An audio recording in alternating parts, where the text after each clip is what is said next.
Hello and welcome, everybody, as we are here to bring you more action for the Mayhem Winter Classic. I am your caster here, Rich Rad, with Necra, my co-caster, after we've already seen some exciting matches earlier today. How are you doing today, Necra? I'm doing great, especially because we had 16 teams enter the Mayhem Winter Classic, and now we're down to the final 3. So who's going to be playing out in that grand finals? That's the question, and that's what we're here to find out. All been waiting for it, yes indeed. And as we've seen so far, and if you've been tuning in, you've already seen Skyfoxes work their way through not only simplicity, but also Old Man's Strength. Old Man's Strength did not let it go by easy, but we have Skyfoxes now going against Revival. And this is quite a matchup, isn't it, Necra? It is quite the matchup because it is a rematch between these two teams. Revival in the upper bracket, but played against Skyfoxes, actually beat them 2-1 when we were in the best of 3 format. So that's really exciting to see how this next one's going to play out. Does Skyfoxes have the fortitude? Do they have the scouting and now the strategy to take over Revival? Or is Revival, who made it all the way through the upper bracket just to get knocked out by Third Impact, are they going to go in for the rematch? It's gonna be a tall order indeed. Skyfox is already playing back-to-back matches going into this, and they're gonna need enough stamina to really last not only this fight, but potentially leading into the grand finals. Again, this is the losers finals where we will have a best of 5 to see who will compete for that grand final spot. And between the two, again, we've got Revival and Skyfoxes, and this is gonna be some interesting play that we have coming out here, and we're going to be on Ilios. We've seen a lot of boosts on, and we've seen Oasis so far. Ilios, this is really like the first opportunity for us to really evaluate two teams fighting on this map, and especially going on to rooms where there's a lot of open sight lines. Open sight lines is the name of the game when it comes down to Ilios Ruins, just because we're back into a bit of a sniper meta. Now that Double Shield is kind of taken a bit of a backseat in terms of the DPS that you really see paired with that. I mean, Ilios Ruins is just one of those maps that really speaks volume to if you have a strong hit scan on your team, and you can already see this now coming out from both sides. We are going to have a sniper for Skyfoxes as well as Revival. And I like the combination here. There's that subtle difference so far. Again, we're just waiting those last few seconds to see what everyone's going to lock in, but that little bit of a change-up of where it's going to be Aspire having the Hanzo and Asking having this Widowmaker. Those slight adjustments here really going to make a huge difference in how the playstyle is for both of these DPS, but also the difference between the Baptiste and the Lucio. Utility versus more survivability between both of them.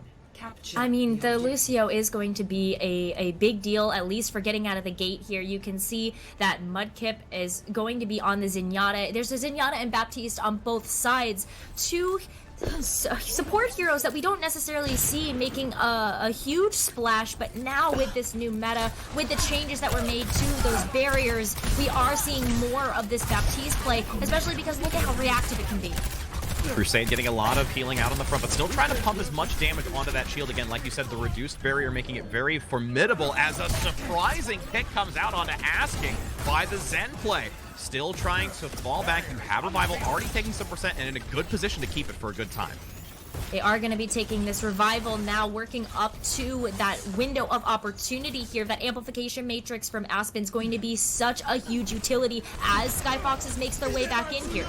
Nice wall to separate the team, getting some decent harassment as well with the counter main play coming out by Hydra with Skyfoxes pushing forward, and Matrix going to give a lot of damage, but kinetic thrust there by Kalman to really mitigate a lot on the front line, looking to rotate back around that pillar, trying to survive. Aspen's immortality field finally being brought down to reduce any sort of protection with it at almost 35%. The accretion on the front, getting the stun, almost getting a follow-up onto it, but again, that kinetic thrust mitigating so much value here, Necra. Kalman is doing such a good job of keeping the team of Revival alive by destroying this damage, and now it's time for Razor to hit that Q button. Blizzard on the front, getting a lot of members. Is there the damage to follow up? Razor getting one, looking for the double. Wants the triple here on the inner side, but it's going to be the remaining members cleaning house with 55% for Revival. An entire team kill as the bell rings with Skyfoxes regrouping. Team Kill Bell to reward the impressive efforts of Revival. Their ultimate rotations have been so in sync for this team. I wonder if Skyfoxes is going to be able to break it, but they're going to have to rely on the Blizzard combination that Revival used against them moments before. Bongo having that Transcendence is going to be the answer to it if that Blizzard does come out. Supercharger on the low ground in the back to make sure that there is full coverage for Skyfoxes to dominate on this point. 82%, 18 remaining, trying to see if there is an opportunity to push forward for Skyfoxes. A lot of healing with the Ant Matrix coming up and waiting to find an angle. Waiting to find that angle, but the wall's going to disrupt a lot of that.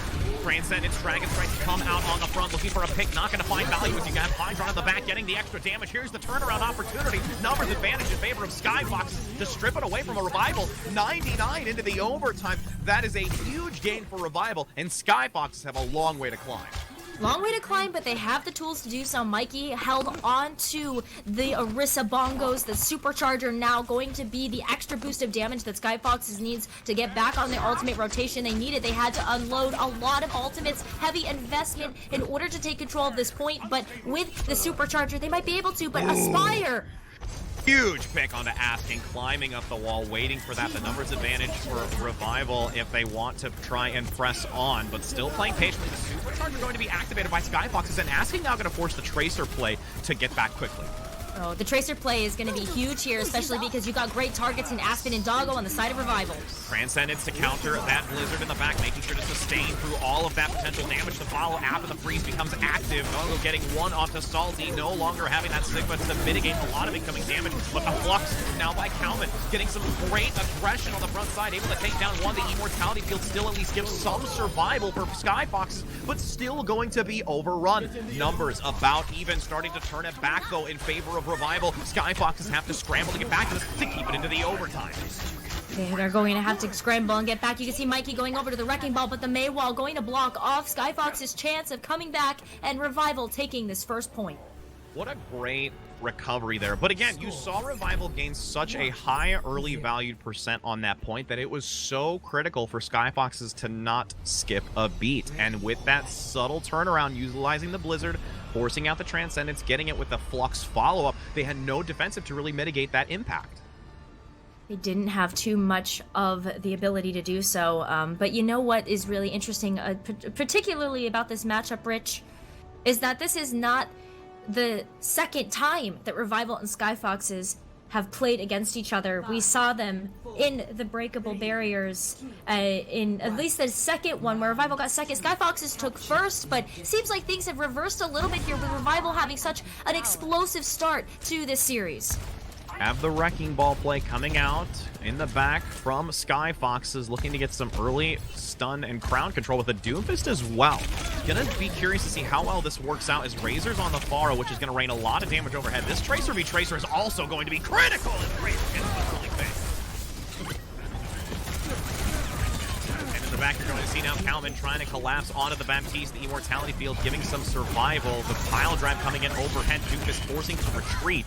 It will look to lead in favor of Skyfoxes pressing forward, regardless of the early pick that Razor had. But this follow-up is going to be absolutely critical to try and turn this over. Numbers advantage still on the point of Skyfoxes actually going to claim it here. Oh, Skyfox is going to be able to take control of the point, but Razor has a lot to say about that one, Rich, working up to the Rocket Barrage, and Aspen just got the res. 10% in climbing, the res is there to get Kalman back on front to try and harass and give some extra value with the numbers advantage. Aspen holding on to the Valkyrie, going to use it now to make sure that this is full healing for this return to try and take it away. 20% Razor just unloading a lot of damage on this Pharo. That's going to be critical to get this Lucio off the wall, managing to get the double tap with the rockets. The third potentially to follow up onto Salty, but the kinetic grasp trying to mitigate it as Kalman gets the kill and turns it over to Revival. This is really patience that's coming out from Revival here. They kind of had to give up the first legs at this point to Skyfoxes in order to get into the position that they wanted, which is to have ultimates online and to have Razor work up to this Rocket Barrage. So you can see the positioning that Skyfoxes is trying to take here to really get around the Supercharger, but Revival's covering all their flanks. Stacking a lot of ultimates, looking to be very careful in how they utilize these as we have Hydra on the back with that Doomfist trying to get some positional advantage with the now Meteor Strike available. Pulse Bomb from Asking. Multiple opportunities stuck onto the Wrecking Ball and actually will take down Aspire with the Pulse Bomb. 35% still climbing for Revival, surpassing Skyfoxes, but quickly going to get another engagement. The Coalescence has to comes out and a reposition back into the minefield. Back in the minefield, but it's time for the Rocket Barrage.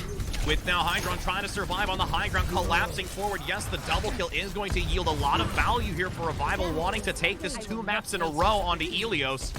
No way to contest still from Skyfoxes and looking for another regroup. I'm surprised about that because asking the French DPS playing for Skyfoxes is such a formidable McCree player, but I believe that switching to McCree right now would take a lot of utility away from what Skyfoxes is going for, which is kind of like a dive-esque mechanic. You've got the Wrecking Ball with Mikey, you also have the Tracer. That's really the engagement that Skyfoxes is looking for, and you can see them getting in position to try to take out one of those backline targets on Revival. Now the Flux being held onto by Salty, waiting for that opportunity to drop it onto a few members in the back. The Accretion looking for the aerial stun, can't seem to get it. Here's the Flux in the back, trying to get Razor on the high ground, brought down for some impact damage with a follow, but too many have already been brought down on Skyfoxes. Revival there as well for a res by Aspen. Just consistent support play in prime time as it's 99% into the overtime. There is a lot riding now for Skyfoxes to try and keep pressure on this point. Asking, looking to harass with the Lucio and Doomfist just maneuvering around this point, but still not out of the fight yet. Not out of the fight, but Skyfoxes feels the pressure. They're going to have Salty switch over to the D.Va in order to give it a little bit of an extra boost to their dive here, but Hydron has to get some quick picks. Almost 30% trying to take it to climb back on their own. But this drawn-out fight consistently by Revival is doing very well. The minefield trying to force any member away. Only one continuing to contest by Revival. Cannot hold any longer and will switch it back in favor of Skyfoxes. I love seeing Salty play this D.Va, and I'm so excited that Salty is going to stick to it because this is going to be a lot extra damage mitigation. We talked about how the defense matrix is a utility that you don't necessarily see as a part of compositions too much anymore because of the existence of that Sigma, but I still believe that this is going to have a lot of value, particularly trying to dive after Razor, who has been such a harassment for this team of Skyfoxes. Start to finish definitely has been a harassment. Stuck in the back, going to get rid of that supercharger, but doesn't kill the Orisa. Rockets in the back, trying to find some value. Gets 2 on both supports. That is going to be critical. Collapsing down to the point. You've got the Coalescence for extra boosted damage as the Tracer tries to continue harassing in the back by Asking. 70% numbers advantage for Revival, trying to push and keep and take it away from Skyfoxes to claim victory on this first map as the Lucio rounds the inner wall. Tries to go overhead, can't manage to do so. The overtime ticking away. Last opportunity for anybody to touch it, and you see Skyfoxes at least buying a few more seconds. Skyfoxes is going to try their hardest here, but Mudkip is being kept away from healing the team because they have to deal with Razor. Onto the D.Va, looking to get onto this point again. Heavy mobility, the Lucio play along the wall, but instant direct rockets completely taking down Crusade. Wrecking Ball from Kalman, looking for the pile drive, managing to get a stun, keeping a few members away. This Wrecking Ball in the back on the side of Skyfoxes being overrun. The Immortality field at least buying a few seconds of time, and Skyfoxes doing a miraculous job to keep this up for as long as they've had. But the second that they get off this point for how long it's been, it will instantly be taken away. Instantly taken. The D.Va bomb, though, trying to find a mark, and it does take out Razor. Meteor tries to collapse on the back, looking to get rid of that D.Va quickly, but can't manage to do so. There's the Wrecking Ball aggression. You see the follow-up by Hydron. Consistent pressure. Nobody from Skyfoxes can get off this point. The follow-up is real by Revival, but the ability to sustain with the supports and now the sound barrier committed to this from Skyfoxes is allowing so much harass. Baby D.Va over on the rockets, rain overhead. The Boop is there to try and counter just off the point. Moira gonna take the rocket, overtime clicking away. And this Wrecking Ball being the sole member remaining. The Doomfist now to come back. A consistent applied pressure, but it will not be enough, and only time could tell that Revival will take this first map of Ilios. Man, Razor is such a force to be reckoned with, and Ilios was the perfect map to show off that superior Pharah play. Skyfoxes just didn't have an answer to it. No, and it's one of those things that we've talked about before where you try and make the decision of whether you want to focus on the ground game or focus on the Pharah. And at this point, there's this combination of both with that 3-pincer maneuver that we actually saw Hurix along with Lemon Kiwi talk about with the Tracer, with the Doomfist, with the Wrecking Ball, trying to hit from multiple areas. It's a great opportunity to try and keep the focus on the ground. But the problem is that if you have somebody like Razor still getting so much value with those rockets and landing multiple times on targets, it is so difficult to try and be able to counter that as a whole. And I think that's what I meant when I said dive-esque. because this isn't the classic dive that we're used to seeing with the Winston, the Diva, of course the OG dive that we all know and love. But this is the new age dive. This is really where we're seeing teams figure out specific heroes that play to their team's strengths, work together as an absolute unit to just chase down other members of the enemy team. And Revival showed us what that meant when it included a Pharah, with Razor playing that Pharah, when it had the Tracer. I mean, this is just how you play the game now. It really is. And, you know, with, again, for those who might not particularly know just yet, if you haven't been tuning in for the prior matches and coming in fresh, we will have the escort map coming up next. And there has been a selection now from Skyfoxes to go onto Junkertown. So, with that being selected, this is one of those maps that we haven't seen too much of. We saw a lot more favoritism on Rialto. There was a lot of dominant Pharah play there. We saw partially why Skyfoxes want to take a little bit of time away from it, but at the same time, there's so many high skyboxes in this map as well, and I'm curious to see what they're really going to utilize on this map to their advantage to try and counter Revival. Well, one of the reasons why Junkertown might have been selected is because of the gorgeous sightlines, not just for Pharah, but for Widowmaker. Truth. And if you guys are asking fans, you might just get another dose of the asking Widowmaker. And that would be something I think everybody would be excited to see.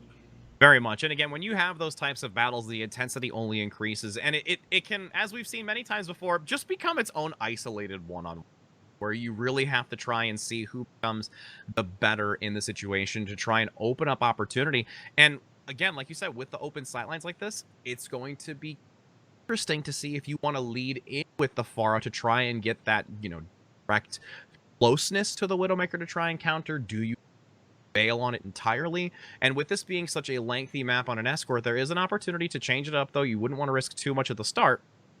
So I'm really, really looking forward to seeing how these play out. And we will have a swap as well. So it is going to be Revival on the side of red, while we have Skyfoxes on blue. And, you know, with that Widowmaker play, I wouldn't be surprised to see some Hanzo play either, because we've seen so much of that through this entire tournament. Yeah, and that's actually just a hero that I think pairs really well with the Orisa and the Sigma still. So Definitely. If that's what these teams are going to be running on their front line, then I think that Hanzo adds just a considerable amount of pressure in the part of the composition where not only do you get the shield break, but you also have scouting potential. Let's not forget about Sonic Arrow and the utility that it has as a scouting tool, as that kind of spy in the back line. Where are they coming from? You can't always cover all your angles on this map, so Hanzo would be absolutely a great choice. And as we have the defensive side just about to be prepared here, again, it will be Revival first. I would like to see some double sniper. The Hanzo Widow has been very relevant as we do finally get the pick. There we're going to see it, as you called it, asking on the Widow, as we have already Aspire hovering over it themselves, going to have this Widow v Widow. And I wouldn't be surprised either to see that high left-hand perch from the defensive position be occupied right from the get-go for a potential early pick. I think that we're going to see, at least if we're looking at the attack, Revival is one of those teams that just explodes when they've got the momentum on their side. You saw that on Ilios when they had control of the point.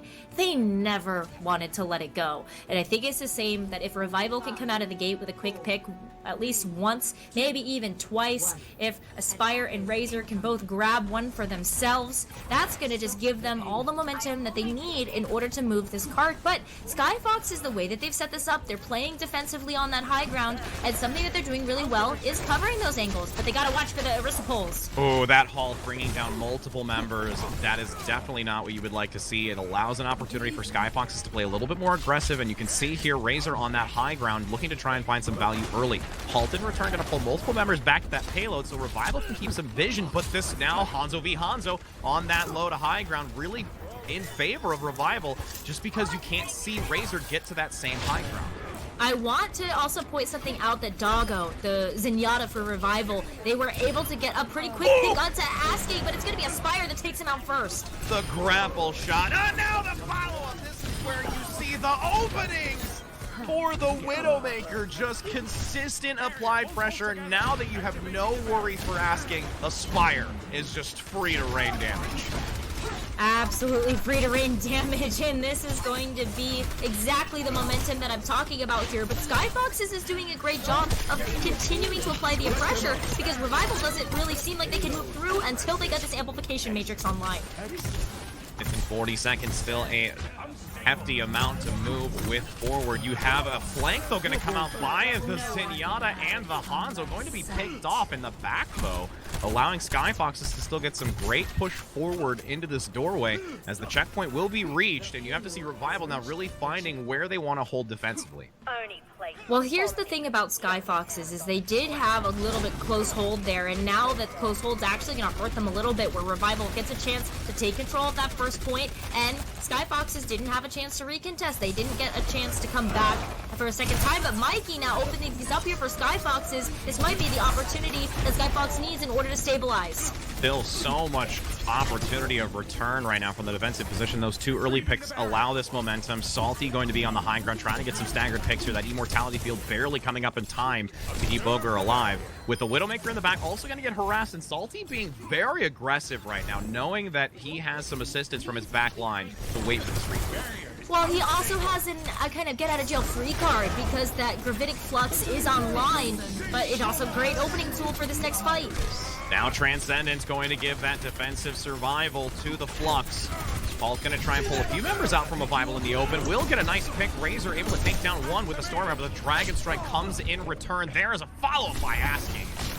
Getting the double for Revival to stop this push. Supercharger committed now for Skyfoxes to try and turn this around.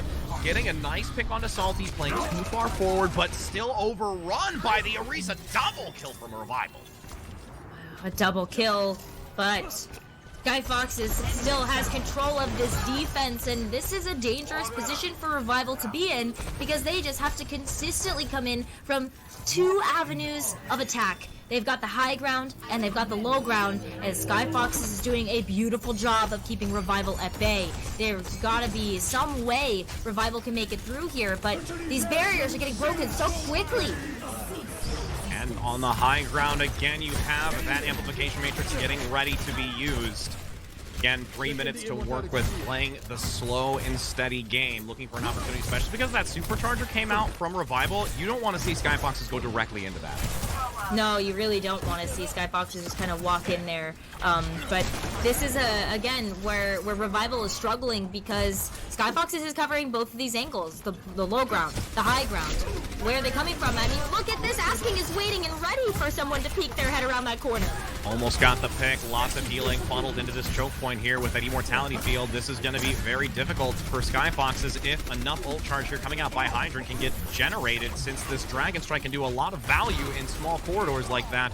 80% though by Aspire, trying to get that infra site to get some extra intel onto where the positioning is, but a double kill by the Orisa once again from Revival. Consistent applied pressure, utilizing the hull to keep them out in the open and just rotating that shield. Nobody can get rid of it quick enough, regardless of how much reduced barrier protection it has. Oh my goodness, Hydrant is just popping off, and Mudkip as well. Mudkip's been gunning up to these Transcendences so quickly, which has been a huge tool for Skyfoxes to be able to continue their hold at this point, but without, gotta watch those flanks, because both of these Widowmakers, both of these Hanzos are so deadly in this matchup, and if you don't have these barriers, like the experimental barrier from the Sigma watching yourself, or the deployable shield coming up from Orisa, or just using the general architecture of the map, you're gonna get domed.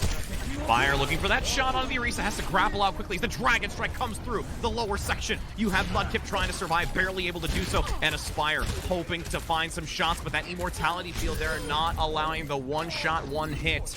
With a regroup now, minute and 12 seconds, Revival on this attack, truly trying to do whatever they can in this last moment as the Transcendence has to be forced out. Transcendence needs to be forced out here. Last minute, though, and still Skyfoxes is not letting Revival through. 55 seconds. You have the reset once again. Skyfoxes in a great position. This payload having so many different avenues to try and collapse onto for this last fight, and still having a decent amount of ultimates to really hold with. Well, the ultimate economy is going to be in Revival's favor. They're going to have 4 online versus the 3 from Skyfoxes, but the ones that are important are those support ultimates. Mudkip has a great answer, and Crusade has the amplification matrix, both with the superchargers. That supercharger going to buy Revival some space in order to get around this corner, which has been such a thorn in their side.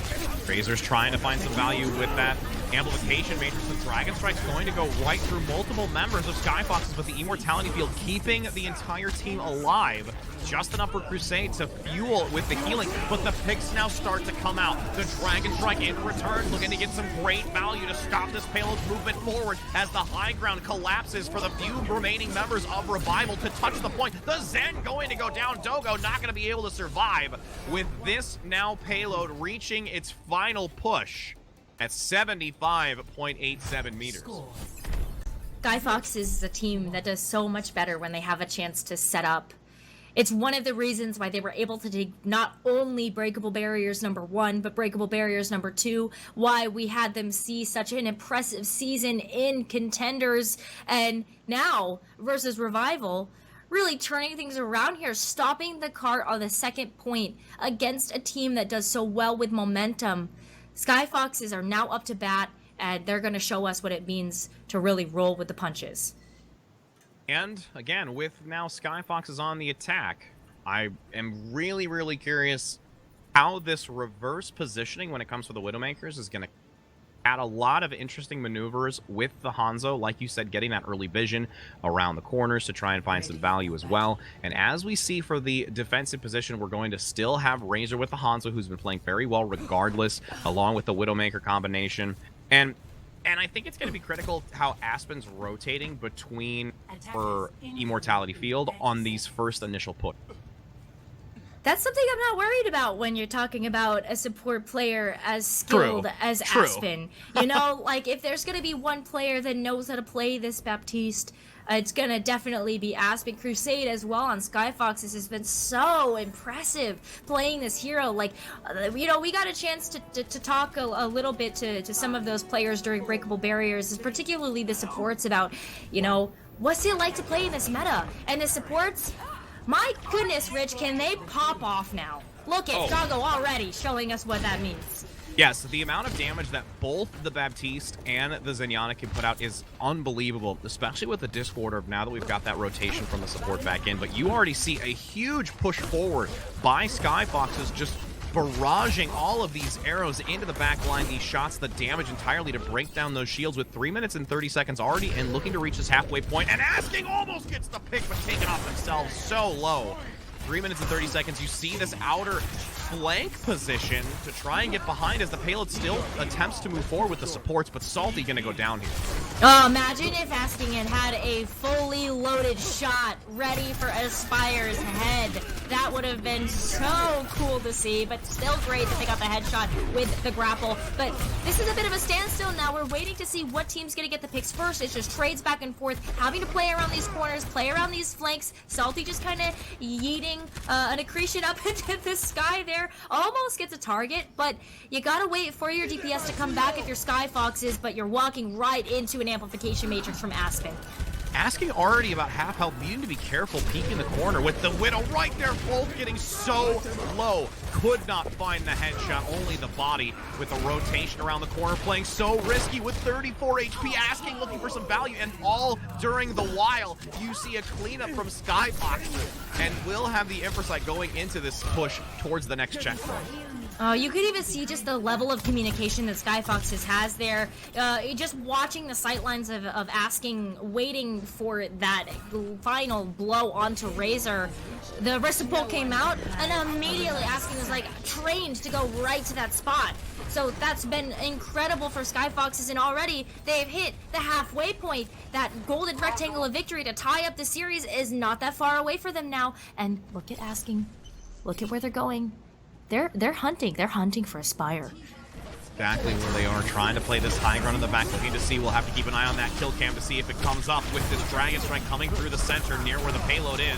Paul's gonna bring down that single play, no longer maintaining the high ground, but Asp Spire gets the kill onto Asking in the back end. With 4 minutes still to work with, the Dragon Strike though going to come through the wall, trying to get a few members as the Transcendence will counter the Dragon Strike, surviving through the incoming damage. Cowman going to be brought down, with Salty playing the aggressive positioning with that accretion, and really going to use this amplification matrix to try and turn this corner. I like that the way that Skyfoxes is playing this is just, we're just gonna walk into them, shoot down these sidelines, and see who we end up hitting with our shots. And this is a little bit of a different strategy than what Revival took, really kind of taking control of the high ground and the low ground. Skyfox is just like, we just gotta walk forward. We gotta press the W key, and we'll be able to get this, but Revival has to struggle their way back to this point before it gets overtaken. And it's gonna be Skyfoxes with the Transcendence as insurance policy to make sure to reach this. Nobody competing so far against that payload as we take a look at that play of the game. Here it is. Let's see firsthand for the sharpshooter. Oh man, Aspire and Asking playing the Widowmaker. It's just so fun to watch. I mean, just look at how the triple comes out super fast. You see the health values already low. Easy pickings for the follow-up. Regardless if it's a headshot or not, the body still counts when the health value is 0, as we now get to look into our next map, which is going to be a hybrid. But before we do that, we're going to go to a brief break. And while we're on our break, you can definitely use that exclamation point gift for Gift of Life. It's a non-profit partner that is and has the mission of curing patients with blood cancer illness, including leukemia and lymphoma. And if you'd also like to find out more about the Mayhem Discord, along with all of their events that they have coming up, even more so of the Overwatch League watch parties that will be starting very, very soon, you can also use the exclamation point Mayhem in the chat to find out more for both. So definitely go take a look at those while we will be right back, friends. Back, everybody. I hope you made sure to use that exclamation point gift and exclamation point mayhem to find out all the information. And if you might have taken a step away when I was talking about it, one last time for exclamation point gift. Gift of Life is our nonprofit partner that has a mission of curing patients of blood cancer illnesses, specifically leukemia and lymphoma. Again, you can take that action, find out more by using that command in the chat. Definitely keep a lookout for that and take a moment to find out more to see if you can help save some lives. And as we now not only save some lives, we're going to bring you some Overwatch, friends. Necra, we have Eichenwald next between this 1-1 map score of Skyfoxes and Revival. Yes. What do we think is going to happen? What do we think is going to happen here? Oh man, what do I think is going to happen? I actually think because of how well Skyfoxes performed on that last map of Junkertown, I kind of think that this is going to be Skyfox's map. Now, let's talk about why. I talked a little bit about this briefly between the setup that I feel like Skyfoxes really gets a chance to take advantage of versus the momentum that Revival likes to push with. And when you're looking at a hybrid map such as Eichenwald, it's all about the setup. It's all about the setup. So I think that Skyfoxes is going to be able to kind of use that to their advantage. Also, with all of the beautiful sight lines, you've got the Widow Nest on second point. Oh. We're going to see more Sniper. I'm ready for it. I want it. And to piggyback off of that, this is also one of those maps I really like to see, because there is a lot of variation to each segment of the map. It really allows you to see the type of variation of play, also the coordination within a team. And with both of these individual teams playing at such a high caliber going through this entire tournament, I love seeing how their rotation, especially when it comes to the payload point first to go through that, S curve towards the gate itself. There is just so much interesting play that can happen through all those different corridors, the underpasses, the high ground positions, like you said, that Widowmaker opportunity to find that little perch in the back is so crucial for any sort of DPS sideline like that. I would not be surprised to see both of these teams take. Yeah, I think that one of the beautiful things about Eichenwald, particularly when you talk about how the architecture of the map changes, the topography, it means that you might have to see some adjustments being made mid-map in order to take advantage of those points. The topography is a huge part of that. With the Widow Nest, with the open sight lines that you've got on that second point, plus the close quarter combat that you have a chance to get on third, it matters a lot to see the deep and wide hero pools that these players have come to fruition, so that you can have the adjustments necessary when it gets to that point in the map. And the one thing I'm also really interested to see is with a lot of the other matches that we saw prior today, there was so much wrecking ball play. And between these two teams, that's become a little bit of a scarcity here. And it's really interesting to see that kind of happen because I mean, a lot of people have said, even casters and others, that it's like there's a lot of value in the wrecking ball and it's like kind of like an unsung hero. But you see both of these teams still playing very like clinically with these double shield compositions, regardless of the reduction in the barrel themselves.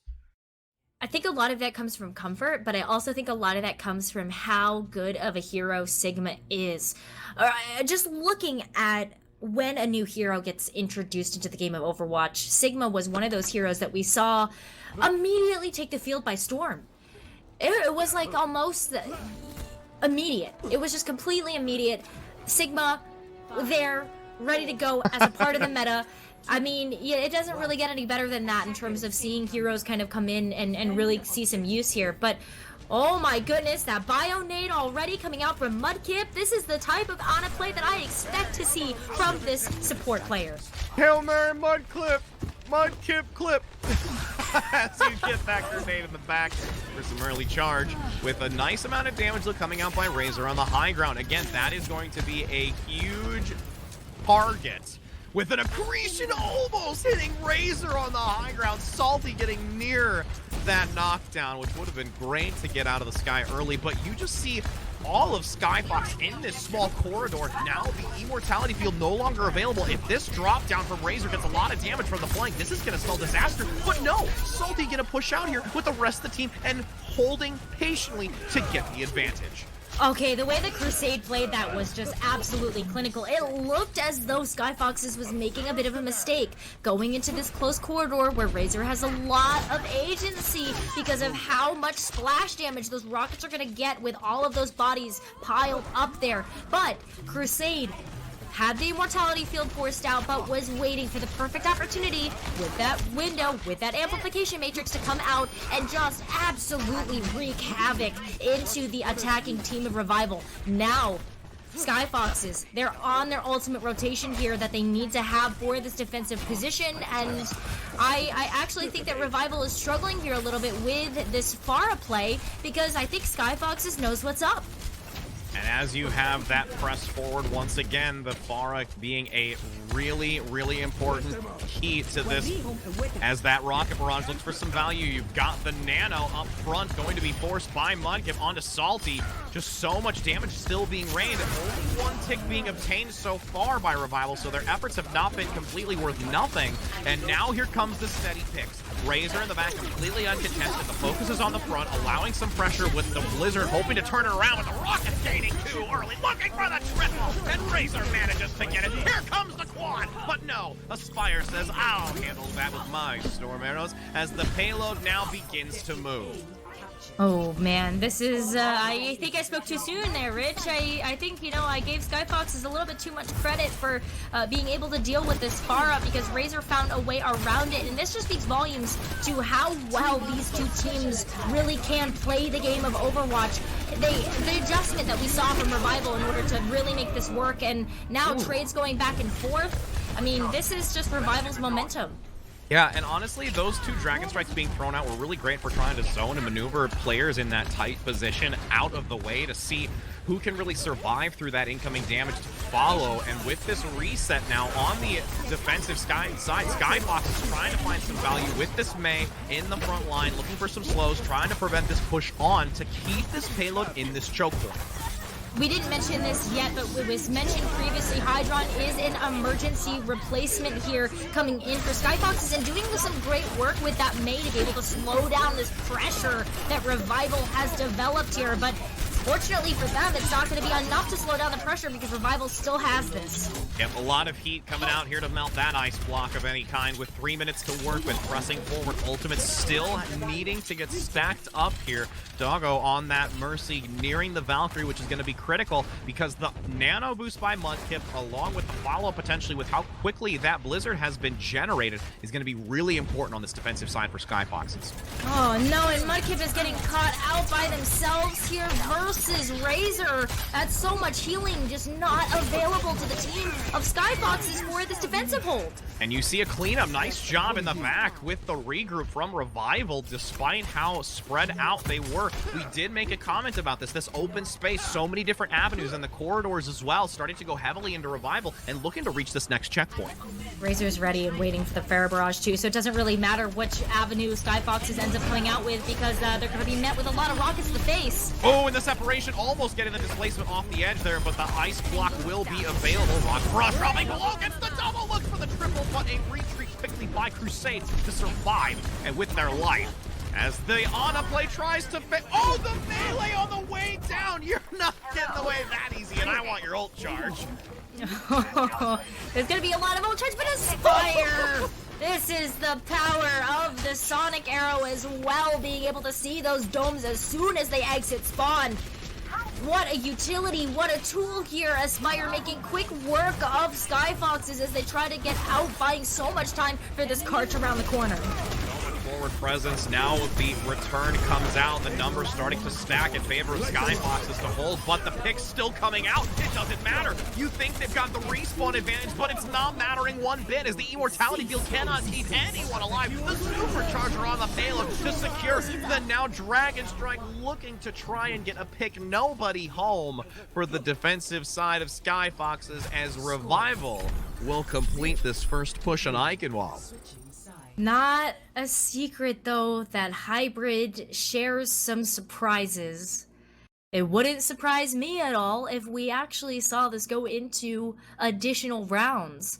The way that Skyfoxes played when they were able to get on the attack of Junkertown, it was almost as though Revival didn't have any legs to stand on when they were on the defense. So who knows what's going to happen in this next one. If Revival ends up coming back out with the Pharah has reigned absolute supremacy onto the team of Skyfoxes, and I think that Skyfoxes is gonna have to try to find some answer because Razor's getting away with murder. And, you know, to build upon that, you made the comment about how going into these extra innings types of maps, and surprisingly, we've actually not seen too many of them over the course of the weekend. A lot of these teams have been able to prevent the conclusion of a map, so being able to see this completed here is absolutely critical. And again, with a decent time make of 2 minutes and 43 seconds for this defensive position now for Revival, we will have Razor still on this Pharah play, and But wait. I mean, it's... But wait. I know. Is this the answer? Is this the answer that Skyfoxes needed? Is Hydrant gonna be the saving grace, not only coming in for the team last minute so they could compete and finish out this event, but is this Pharah play gonna be enough to battle in the skies? Who's going to have that aerial supremacy here? Grecian being thrown over as a hail rock to hopefully land onto something, can't manage to do so. Here comes that Pharah v Pharah battle starting to favor Revival with the early hit. Now Razor needed to play very carefully as the low ground tries to push forward through that choke point. Still getting a lot of protection with those shields. The damage boost gonna still keep that rocket damage raining. The quick tension drawn away from Razor allows the follow-up. Almost gets the pick onto the Mercy in addition. There's the follow-up. The damage still lasts long enough to count in favor of Razor, now being at 65% charge. Razor just, again, communication, such an important part of the game of Overwatch. You could see it there with Skyfoxes had their reaction time with those Orisa pulls, but now it's Revival's chance. They got a low target. Razor's gonna go after them. The entire team is going to lock their eyes onto that low target and just take them out. So this is Revival's way they play this game, but Hydrant's not giving up just yet. Hydrant has to get some value here soon with the amount of time remaining, almost getting picked off in the air again, but great survival with that support, sticking close. Mudkip relentless in the follow-up, but a nice halt coming out from Revival to keep the defensive position. And now Crusade did drop the amplification matrix, but will not be able to be there themselves to try and pump out some damage. The rockets coming by Razor, looking to take them down, but no, Salty with a quick response, asking Leeds to get some damage with these storm arrows to try and turn this back.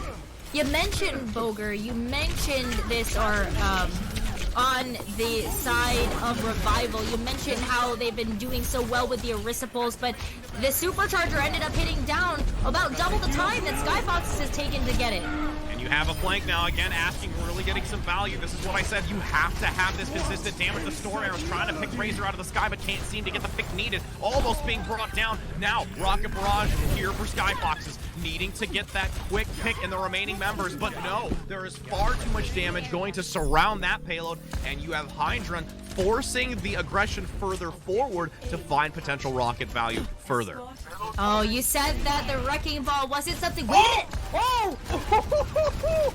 Almost a double with that one, with a quick dash by Aspire. Oh my gosh. I was gonna say something about the Wrecking Ball, but I think Hydra just stole the thunder. Now as this Pharah battle ensues, Razor now not being in a prime position. There's a lot of aggression, and again, this Rocket Barrage waiting for a good position to get multiple members into this. Barrage is critical to find value. And now the Wrecking Ball looking in the back, getting a nice knockoff. The follow-up with the power drum, but the Flux is actually going to be committed here. Not finding anyone on the low ground, really, I think, used just as a defensive mechanism for that self-survival by Kalman to keep alive, as Razor will give a ton of damage. Aspen really doing a stellar job. She's consistently rotating, as you said earlier, those immortality fields to keep this applied defensive hold against Skyfoxes. Aspen's been such a pleasure to watch. I mean, she's such a personality, but not only that, she's good at the game of Overwatch, and I hope that from this Baptiste play that you're seeing right now, why?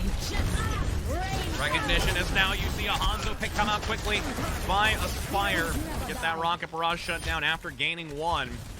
Kalman looking to still try and keep some force, but Aspire really just looking for some poke, allowing Razor to get back into this fight, and Kalman just in the thick of things on the front side. The accretion coming out, but too much on the side from asking to bring down that Sigma, and Aspen now having to fall back slightly to try and regroup. You gotta regroup a little bit here.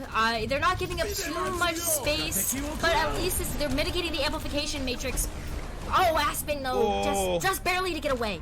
Fought out in the thick of things, just outside of the Immortality Circle, unfortunately, as you have a minefield going to be dropped towards one corridor to try and block a few members, but the Dragon Strike down the center, looking for some value. The Doofus to get back into this as well by Skyfox's number advantage, pushing against Revival at a disadvantage here on the defensive side. There's a beautiful ult, though, by the Orisa play from Boger with a Rocket Barrage from Razor, getting the triple, shutting it down. The defensive positioning is there, but the Doofus play to immediately followed by Skyfoxes.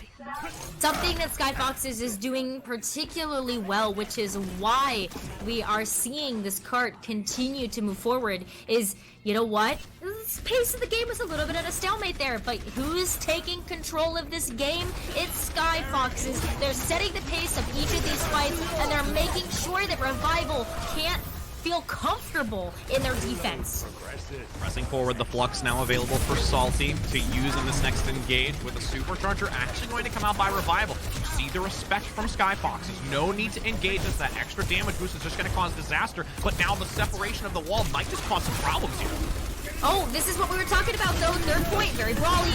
Oh, Flux into the choke point. The room going to be overwhelming with numbers. Who will start to lead the charge? And it will be Revival shutting down Skyfoxes. And the time bank finally reduces lower than 243, and we'll see exactly how much longer Revival can survive on this defensive position. Well, Skyfoxes is ready with an amplification matrix. They also have the Dragon Strike, and with this straightaway that the card is sitting on, those two ultimates are going to be incredibly impactful. That shield got deleted, so did Boger. This is the opportunity Skyfoxes was looking for. Again, the retreat, very critical to try and survive through that. Does not want to get overrun, as we saw earlier from Rival on the attacking position. Though the Dragon Strike is there, everyone tucked together. There's the amplification matrix. Will the decision to use it is going to be, but just outside of it. The damage not going to be boosted, but still, it is a great usage to try and prevent anyone from staying inside of that immortality field. Salty getting a nice coverage, though, to survive, pushing forward from Skyfoxes. Both kinetic grasp being out of the way, but the freeze going to come out as Mudkip gets a huge follow-up with the Discord Orb for that call as a minute and 25 seconds remain, and Transcendence looking for Revival to hold on.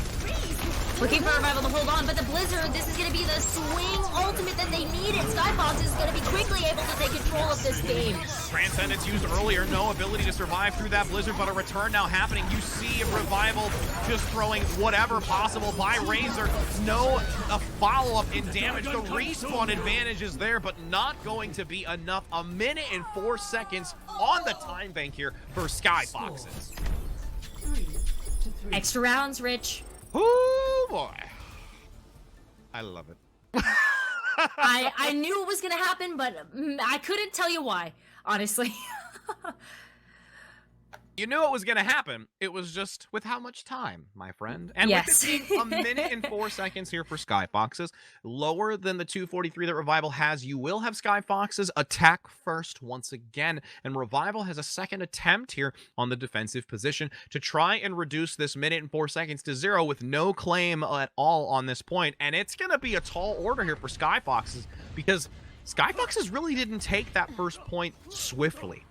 They didn't take it swiftly, but I believe in Skyfox's ability to adapt to their opponents. Now, it might have taken them a little while to figure out how to approach this first point, but once they did it, they were able to take over that fight with quick control. So Skyfoxes is moving into this next fight with a minute left, knowing we got 2 chances.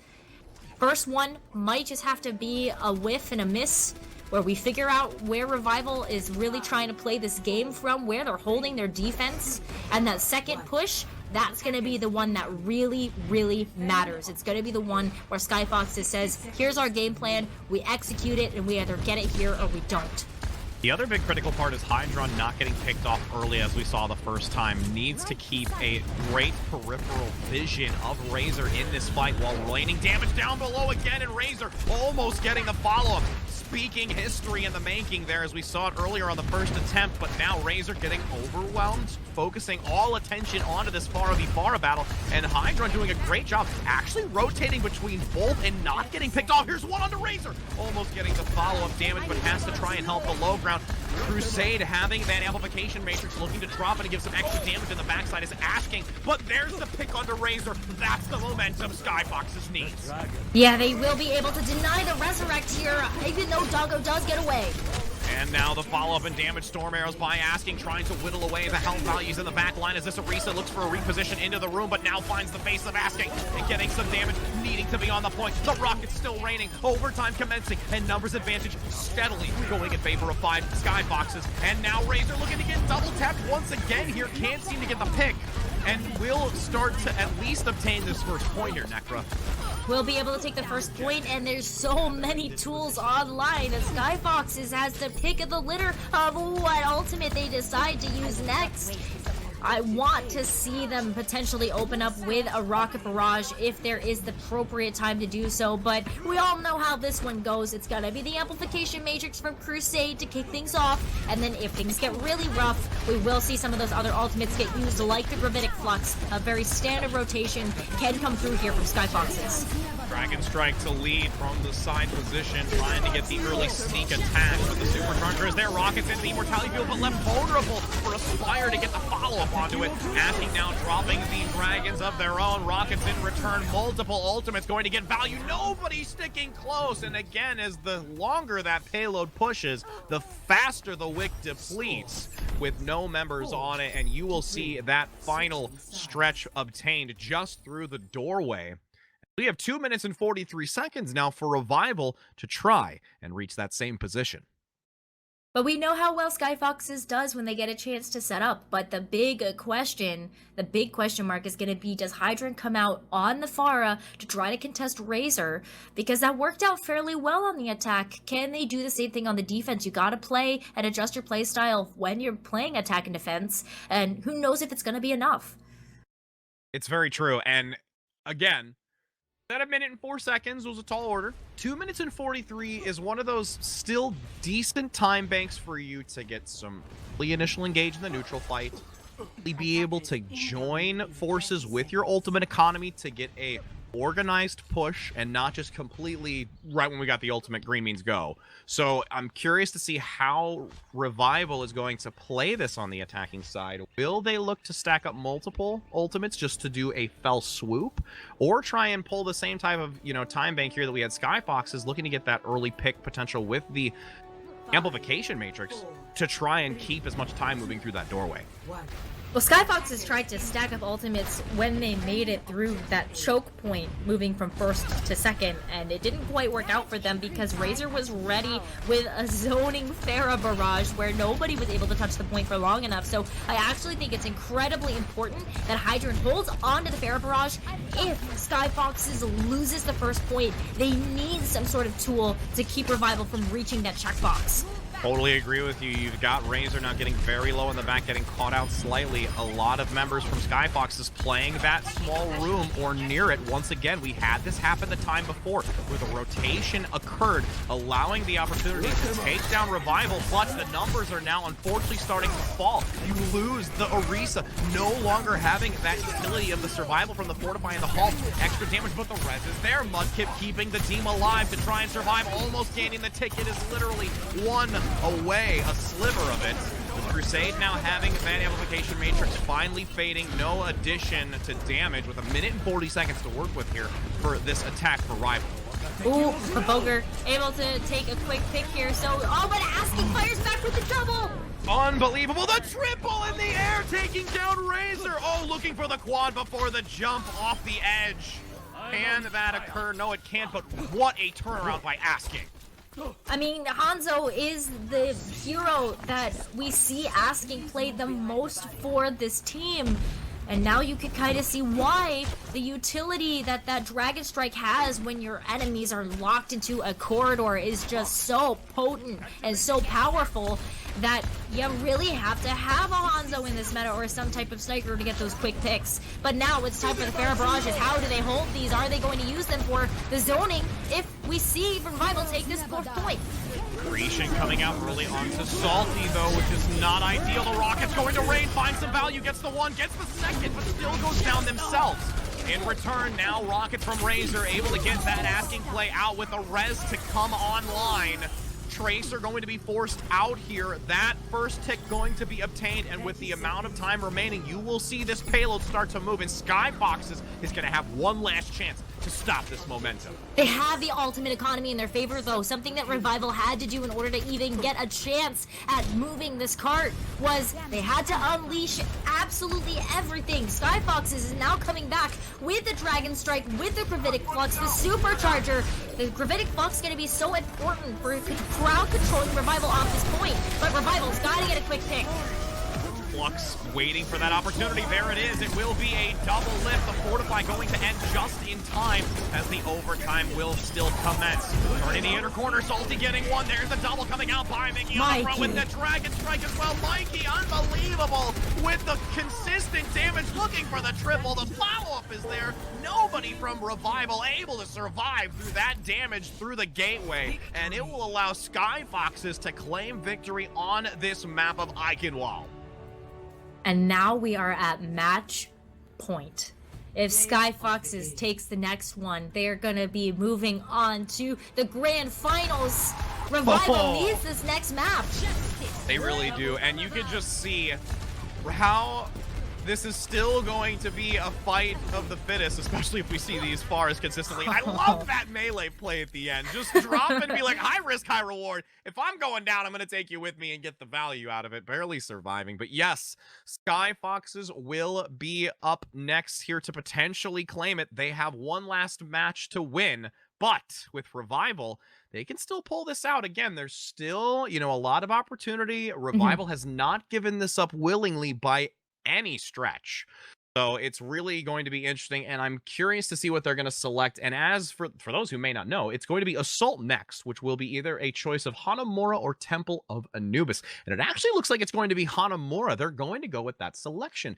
And with that map, I'm curious to see what your input is on why Hanamura versus Temple of Anubis. Why Hanamura versus Temple of Anubis? I think it's because Temple of Anubis is Widowmaker's playing ground. And I don't think if I were in this situation, I would want to play against Asking's Widowmaker either. Very true.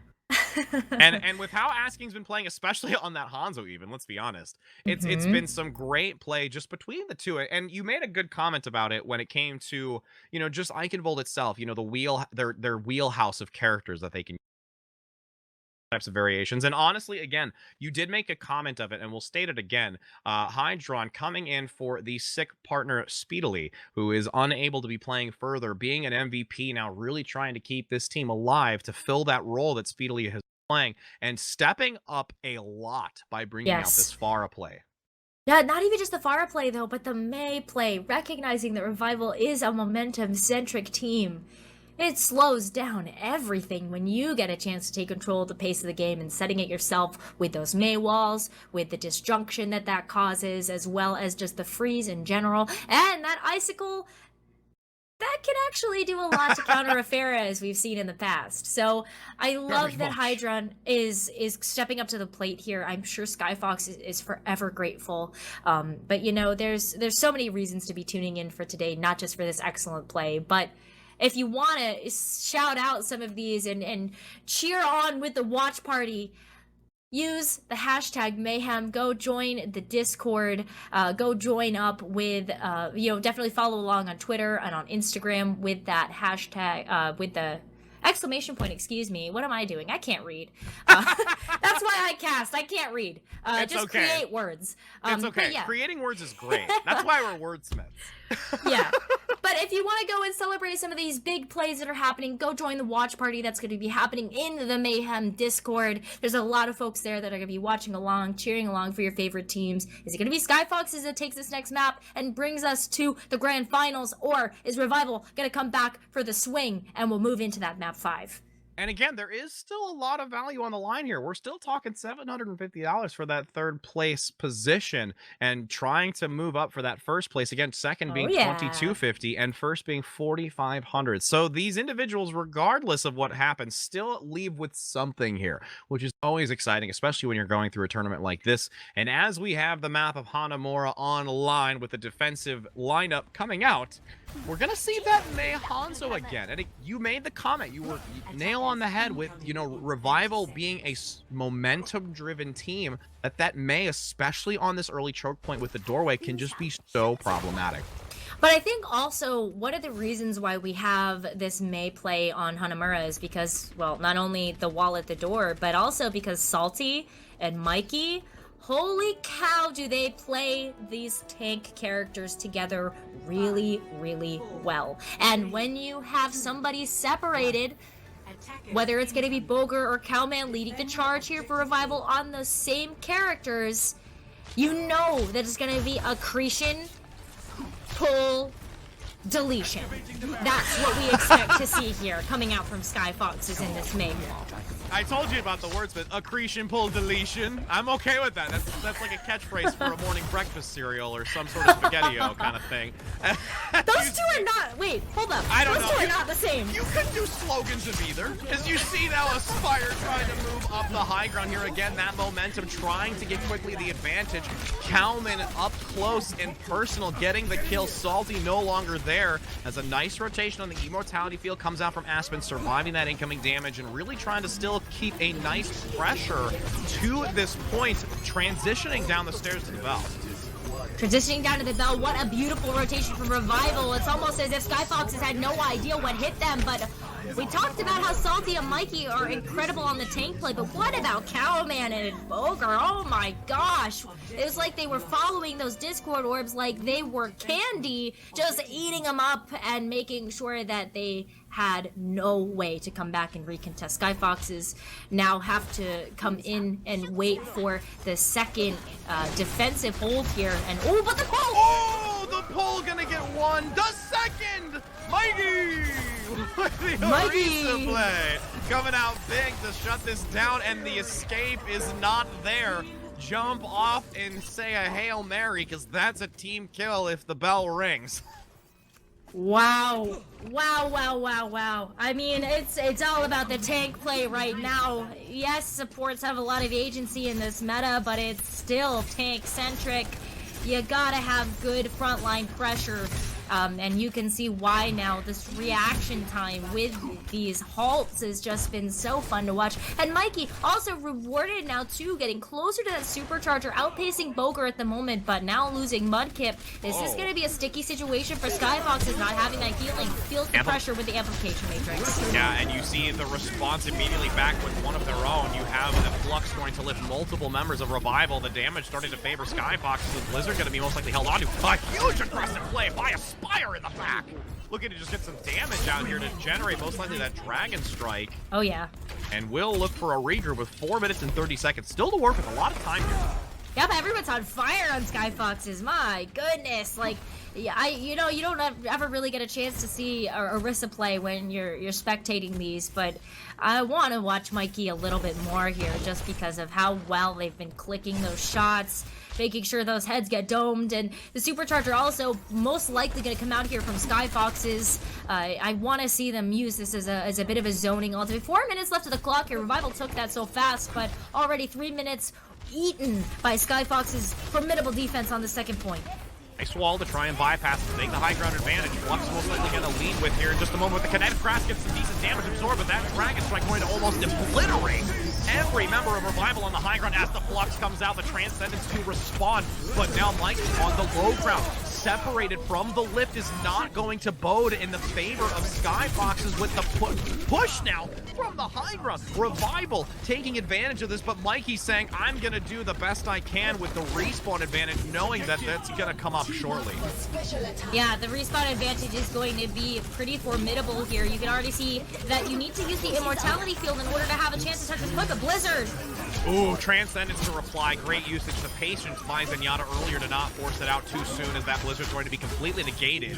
One tick already obtained by Revival, looking to try and get the second here, as we've got Razor with the Blizzard of their own, trying to move close enough on this point, forcing the Cryo Freeze. Could use the Blizzard immediately after, but no, gonna hold on to it, waiting for that last moment to drop it as the Flux comes out, tries to get the pick with the Ice Skull, but can't seem to get it, and here comes the Blizzard. Isolating any member close enough, will not be able to touch it. Round 1 is completed, and Revival with a 2-minute and 46-second time bank. I think Skyfoxes needed to take a different rotation there when Revival ended up coming up to the high ground, because it left too much open space for any of the DPS to really do what they needed to do when you got the high ground advantage, and the high ground advantage can mean a lot in terms of whether or not you're going to be able to hit feet or not. And you could really see why Revival ended up going up the staircase there, using the Maywall to kind of block off and move their way up to that higher platform. And the Gravitic Flux, the supercharger, had no value on the side of Skyfoxes, and even though they had the respawn advantage, Revival was communicating so excellently there with every single person that ended up coming back out of the respawns to just take them out. So ultimately there, I also feel as though Revival, they won the ultimate economy. They had so many tools to just continue to throw at that fight one after another, and they didn't pile them on top of each other, which shows excellent patience. But now the sides are swapped. 2 minutes, 46 seconds for Revival on the clock here, and it's now turn for Skyfoxes to go up to bat. And to piggyback off of that, I highly agree with how well the ultimates were wrote. And that's one of those critical things when it comes to, I personally feel, with assault maps, because that respawn advantage towards the end and how you can generate and lose momentum so at the drop of a hat, really, that you have to be very cognizant of those ultimates to really make sure that you have that final capable push, because you can see it in the glimpse of the distant light and soon be covered by darkness and not be able to see it at all. That's very true, but wait a minute, look at the strategy here. We have a Death Ball composition actually going to be coming out from Skyfoxes. Reinhardt, and the teleporter! Reinhardt in the back is asking, will lead with the turrets as well, immediately onto the bell, but does lose multiple with that Reinhardt swing and getting a lot of value and damage, but the kills still voting in favor of Revival. This quick brawly death ball that you did state was unfortunately completely shut down, and it's as if they rang the bell next to them. Revival able to hold them back. Aspen won that team fight. completely won that team fight for Revival, because as soon as Skyfoxes came in and as soon as you got down to slivers of health, it was just the perfect moment to hit the immortality field and keep the team alive. And now Skyfoxes can't use the same trick twice. It ain't gonna work the second time around. 3 minutes to work with now, since that complete shift in character selection, at least for the tank and the DPS, no longer having it. You will have a decent amount of ultimate economy, at least from Crusade, to try and utilize here.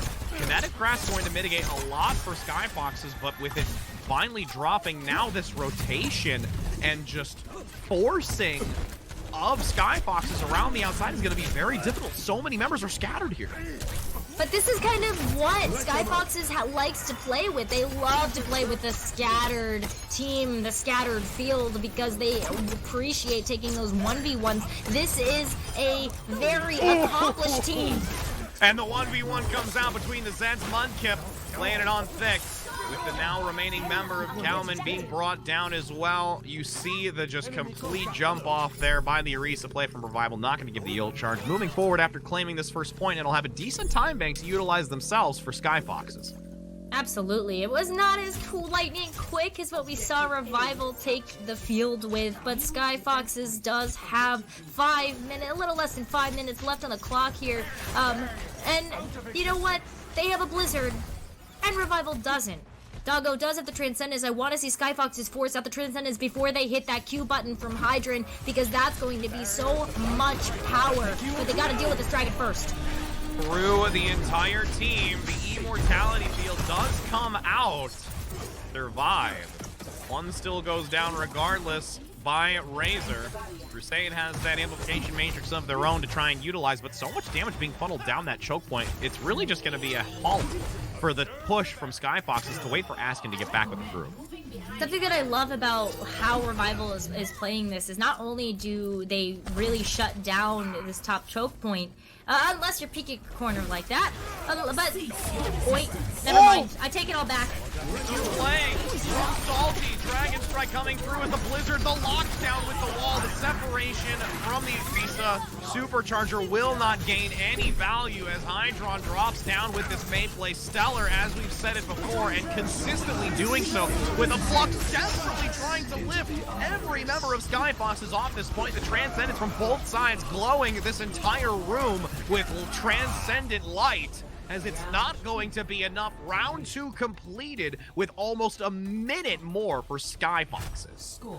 Okay, let me break that down, because Skyfoxes ended up pushing in with such a lightning pace in that last fight that we didn't get a whole lot of time to really think about what was happening there. I loved the attention that Revival was putting onto that top part of the point. The high ground push that Skyfoxes could have taken. But something that Skyfoxes did really well is, instead of forcing on the Transcendence, let's just delete this Zenyatta. Then you don't have a Transcendence to use, and the Blizzard ends up getting so much value because the Transcendence just can't go off. So Skyfoxes played that super, super well, even though Revival put up an excellent effort, and now extra rounds, because these are top tier teams, and that's kind of what you expect when you're looking at a 2CP map with top tier teams. I agree. I'm just mesmerized by the food right now. I'm kind of hungry too. Like, all right, if you were to look at this, what would you pick? Because like well, I don't know what any of it means, but I almost want to choose the far right one because it has the most food in the picture. And yeah, right. It's got rice. It's got like a rice noodles. ball, and it's got. I'm loving the fact that because it fills my stomach more. But regardless of food, now we're gonna bring you some action with this lovely game of Overwatch as Skyfoxes on the defensive side tries to hold Revival back with 2 minutes and 40 seconds to go. I was thinking about rice again. I'm sorry. I know our producer's doing us dirty right now. Oh my god. Storm Arrow's going to come out early by Aspire to try and break the shield. You see Salty playing forward, but still completely separated away from the team. A lot of confidence there playing this crossfire with these tanks. Gotta wait for the Maywall though. Good patience, but Aspire went a little too far. Ooh, jumping over and barely surviving the immortality field is their great usage by Aspen. She was right on top of that to survive through that damage, with a consistent amount of healing to generate for another attempt to maneuver through this. But again, Hydron having that wall is going to be very critical to separate this team. That wall is going to be important here. They got to read those cooldowns effectively if you're even moving in, but amplification matrix is so fast from Aspen. pucking around the corner, trying to get some value with it, but now a return, the res gonna be there, does get Hydron back online. Mudkip so risky, but does get it off. With a minute 45 seconds accretion on the high ground. Salty just literally having a field day with this Ash play from Asking. Generating Bob already, and now we'll have aerial presence because this ultimate is up and running. Oh man, that Bob going to be an extra member in this next fight. Plus you've got the Gravitic Flux. Revival has 2 chances left, but they've got to work through an ultimate rotation that Skyfoxes is already getting on here. Yeah, Bob gonna be a huge asset here, and Mudkip just playing this Mercy so well. Ooh, the dynamite landing on multiple members. Here comes Bob Discord immediately on top of it with a drawn attention to the robot himself. Allows a great opportunity to take down the remaining members of Revival. Paul's gonna bring the few out into the open regardless of that shield as Salty plays up front, but does find a twin dragon spinning into the face. The Transcendence looking to survive through the remaining portion of the damage, and as much as you would have thought that Skyfoxes had the advantage on the defensive position, Revival able to turn this around through perseverance on that push. Not only that, but Cowman playing the Sigma just ended up perfectly reading when that Bob was gonna hit the floor, because not only did that get called out and just completely deleted, but Cowman, with the ability to just kind of delete all of that damage, kept the team totally safe from what's supposed to be a powerful ultimate. But moving into this next fight, moving into this next point, there's 45 seconds left. This is really a one-chance opportunity here. You can see Revival taking it really slow, but it's about time to double flank. And the Flux will be active with the multiple members. 90 Mortality Field still going to get some value as the Blizzard drops. The Cryo Freeze to survive. Here comes the follow-up damage, just knocking Cowman around like a ragdoll. Ooh, but Aspire going to say, no, you're not free to me, friend. With 20 seconds to go, this is going to be critical overtime importance in a matter of seconds. Cowman switching over to the Wrecking Ball will be able to proc the overtime as long as they get there fast, but Razor also has the Blizzard, so depending on where Skyfoxes decides to end up holding defensively, this Blizzard's going to be huge, or it's not going to matter at all. Bob tucked in the center, down the bridgeway, does get deleted instantly as the Supercharger tries to get some opportunity to press forwards, barely surviving with that Blizzard, giving an opportunity for the Wrecking Ball play to survive through it. Can anybody touch it? They went to the low ground, not going to make it, and Revival cannot keep point presence, with now Skyfoxes looking to work with 3 minutes and 27 seconds to try and claim that second point. This is where respawns really matter, is the second point, because nobody's able to get back fast enough when you're getting picks on the defense and you're not getting them as quickly on the offense. But 3.5 minutes, Revival did get a chance to take that first point. And that could make or break the difference about whether or not they're able to tie this up, or if Skyfoxes, with this push, are able to take the match point and take the series. I mean, it's again, they're looking to go into that grand finals. They want to reach that first place $4,500 prize pool and to really come back just against the superior and quite dominantly played so far Triple Impact, or Third Impact. And we're going to see them coming up next between one of these two teams. 3 minutes and 27 seconds to work with again. And on the defensive side here, Aspire and the Hanzo with the May play. Razor, there is some more focus on this May wall separation, which is going to be critical to try and run this clock. We're playing a mirror match, though.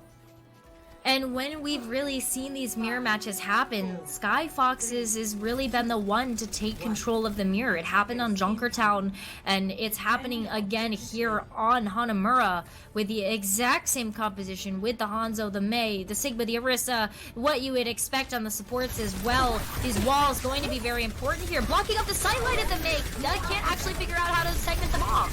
Oh, and it's going to be now into the small corridor. That's an opportunity moving forward. The barrier's starting to go down very quickly. Salty overrun, almost getting picked off with that Immortality Field. Critical by Crusade to survive through it. Asking, recovering with the Storm Arrows to take out Boger, as it's still a good 3 minutes to work with. The attack being so aggressive. You see a flank now by Asking to try and get another attempt to deal some damage, as the team will look to reconvene towards this point.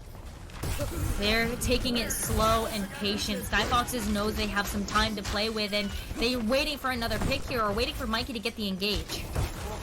And 2 minutes and 30 seconds, you've got Crusade with that amplification matrix getting some damage on the front, extra boosted, lots of damage taken though, trying to survive.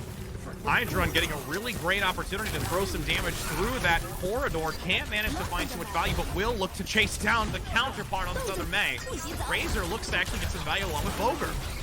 Oh, but the Blizzard's coming off already. This is going to be a great chance for Revival to stabilize here, and it's eating so much time off the clock. A minute and a half is gone. Skyfoxes now has the Twin Dragons to battle against Aspire's own ultimate, but there's another important factor on the field, and that's going to be the amplification matrix from Aspen. Has been doing a great job of pacing and rotating through those toolkits that Baptiste has. Minute 45 seconds, the Dragon Strike is ready. Paul's going to try and pull multiple members into the accretion too, but no damage follow-up. The Maywall really just trying to block line of sight for Skyfoxes to maneuver to a more advantageous position to really get a nice flank opportunity here. Being very difficult to really get anything out of it. Still a minute and 30 to work with, but these ultimates are going to start leading in with the Dragon Strike here, Necro. They are, but the Gravitic Flux is about to come back in from Cowman too. Counter Dragon Strike looking to get a few in the back, but can't seem to. It will be the Storm Arrows by Aspire doing more as the drop into the Immortality Field still keeps the team with Skyfoxes alive and looking to try and heal up through it with a minute to go. Ooh, but Aspire, even behind the wall, able to get a pick. So this is going to be another place where it's just kind of a standstill. Someone needs to get a pick here, but Asking's coming back with the Widowmaker. See the free as the lockdown is there, trying to capitalize on it. The Blizzard active into the Flux, trying to make sure that nobody can escape the grasp of the Ice Sphere. Asking. 45 seconds to go. Asking just allowing the opportunity for the triple kill on close proximity to the enemy. And now taking this will look to try and carry over to hopefully claim this victory and allow them to enter into the grand finals. I would say there's two chances here, and they've got to take them quickly. Skyfoxes needs to force out this supercharger and get through it to the point where they might be able to take control of this point. But Asking also switching over might get a chance to get some picks, but doesn't provide too much point presence with the Widowmaker. Still on the low ground, you see some deep damage. The Hulk could, ooh, nice job with the grapple to almost get the shot. Couldn't get the pick though. It's 30 seconds still to go. The amplification matrix by Aspen going to be potentially boosted with the supercharger as well, almost stacking them together. And with 20 seconds to go, Asking finding some huge value, opening up a chance to try and drop down and take this point. Yeah, taking control of the high ground here. There's no reason for Revival to be able to come back up and touch. Transcendence has to be popped here in order to keep maintaining that point presence. And with that last infrasight trying to give some intel onto the team, you've got the wall lifting a few members up, but still can't seem to find any value as the Transcendence is there. Multiple members on this point to contest. Asking getting overrun with damage by the orbs. You've got the double in the back by the Zen play from Revival. Lift multiple members up into the air by the Flux. The supercharger giving a last opportunity for Skyfoxes to keep on this point. The overtime commencing, the Wrecking Ball coming in to try and give some aggression. Well, we are going to have the aggression here, but it's about to get run over. Skyfoxes is trying their best with Salty coming back on the Wrecking Ball, but there's just too much damage. Nobody can touch. And it's gonna make it a draw. Nobody able to complete it because of a respawn advantage from Revival. Wow. A draw. A draw to really bring us to a tense point in this matchup.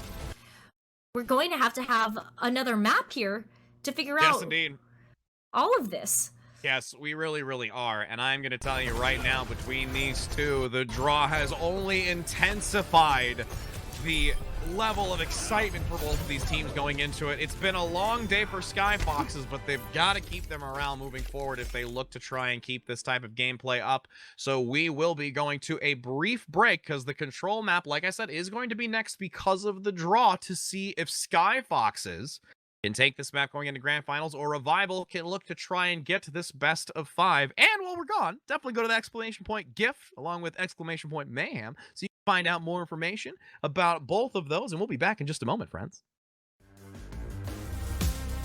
Hello and welcome back, friends, as we are here with more of the Mayhem Winter Classic. losers finals still for those that might be tuning in a little bit later in all of this, as we will see if Skyfoxes is able to take this next control map, or it will be Revival to take it and keep themselves in this for the best of 5. And again, for those that might not be sure, since it was a draw on Hanamura, we are going into a control first to see who gets the next point, still following the map rotation. If Revival manages to get this win, we will go to a second control point to see who claims that final point of this best of 5. But Necra, this is Busan, and we actually haven't seen much of it here in the last 2 days. We really haven't. Busan is one of those maps that you expect to be a really big choice for a lot of teams just because, well, there's a lot of different things to play with, but I think also there's a lot of skyscrapers to hide behind, tall buildings that you might be able to play with if you are going to be playing some type of Pharah. So I expect that we're going to be seeing Razor on that Pharah. Oh, I don't doubt it. And we can already see the hover over before the map begins. But we're going to see a little bit of an interesting play where Asking is hovering over this McCree. And I know we don't know exactly just yet. We've got 15 seconds still to go. But I'd be really curious to see if that's going to follow through, because we've actually seen a lot of Wrecking Ball on this play when it does come about. And to have the type of double crowd control from the Mei and the McCree is actually really strong. That can be very strong, but it's about how Skyfoxes decides to execute this. You can already see that we are going to have Skyfoxes off to a pretty speedy start here, but Cowman is going to be one of the fastest heroes on the field, so the engage is going to be coming in from Revival. Now looking for some early pick damage, going for a flank to really just cause a lot of disruption as Razor rains rockets overhead. This 3 positional damage incoming is going to be very interesting to see how Skyfoxes respond to this. The Sigma up front getting a ton of damage. The accretion for the stun in the back, but doesn't knock into the environmental area. With a reset now, you have Revival on the point first. But Skyfox is slowly maneuvering down, forcing the players away. Aspire having to flee and will get brought down. Multiple members taken out on Revival, and Skyfoxes with a patient play take this first.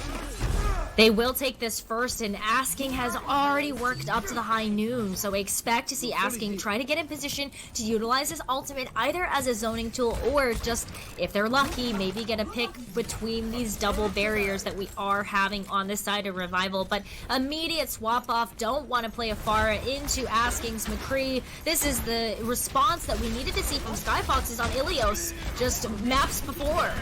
Now with that McCree play in the back, waiting for that high noon opportunity, as multiple members are going to be in sideline, potentially really just forcing anybody away with that center obstacle to really work around. No value from it, but just buying time really more than anything else. They are going to be buying time, but it was a little bit of an overextension here from Skyfoxes. Now they've lost a member, and an amplification matrix is not going to get used here. And that wall came out just in time to prevent any sort of explosive healing from Skyfoxes to maintain this position. The high ground now, Cowman just deleting multiple members with that auto attack on the high ground, uncontested. Yeah, that high ground was such an important part for Cowman to take advantage of, because now that the McCree isn't there, Cowman really can just go up and take control. You really want to make sure that you're denying that high ground ability coming out from that McCree, but now that the high noon didn't get value, Asking is also going to be going over to the shield break with the Hanzo themselves. Charger up and alive on the front side for Revival to really get a lot of damage in that choke position in the back. Hoping to get an early pick. A nice takedown, though, by Asking to get rid of that increased damage. Inside, Blizzard now being held on to by Hydron, going for that Zen in the back that gets picked off. Revival doing a stellar job, really continuing to apply pressure here. Mudkip, though, having the res is going to be very important to keep that second support alive. Immortality Field comes back online, cannot keep Salty or the fellow tank alive. Mikey going to be brought down, and it's 50% for Revival, and in a good spot to keep this point. Great spot, multiple ultimates online for Revival, and they're swinging with the momentum that they have generated from just team fights before. Really doing a good job with the Mei walls there. Razor showing us proficiency on many projectile heroes within these series, but it's the Mei wall that's been so powerful. Asking, though, clap back. Oh, and the Supercharger going to be forced out here by Skyfoxes. Mikey trying to get some value, but the entire team of Revival going to force a retreat back behind us with the Dragon Strike to lead into that. As that Blizzard going to be put to use as well. Two already down, though, for Revival as a Dragon Strike comes in overhead, gets the third onto Razor. A nice complete rotation here from Skyfoxes to strip this away at 92%. It was really important that Skyfoxes took out that Baptiste on the side of Revival because that was so much healing just completely mitigated. The Transcendence had to be forced there as well, and now Skyfoxes with control at this point get a chance to work up to some ultimates while Revival's figuring out a game plan. But Revival still has the amplification matrix. Aspen's been working up to that so quickly, and they gotta be very careful here on the side of Skyfoxes. They don't let that get too much value. Appreciate getting a nice stun, but the Immortality field is there to survive through a Crusade, having that amplification matrix, looking to use it for these last 15% to climb and gain. Accretion on the front, almost getting the stun here, though, on a Calvin, but the Supercharger going to be dropped and forced into this fight. Boosted damage to try and get that extra explosive opportunity, as you will have Revival collapsing down soon to try and contest this with only a few percentage left to go. Accretion in the back, getting a nice stun on a Boger, and we have Asking looking for a flank opportunity, looking to get that follow-up damage to Hanzo Hanzo, and it's gonna be Asking getting the pick. But a switch, though, in the last-ditch effort, regardless of the DPS, finding some early value, 97, 98, and here is that overtime. With a flux now to come out from Kalman, trying to lift multiple members high in the air. The Lucio going to go down. Wick finally shredding away as the Wrecking Ball gets stunned on the front side.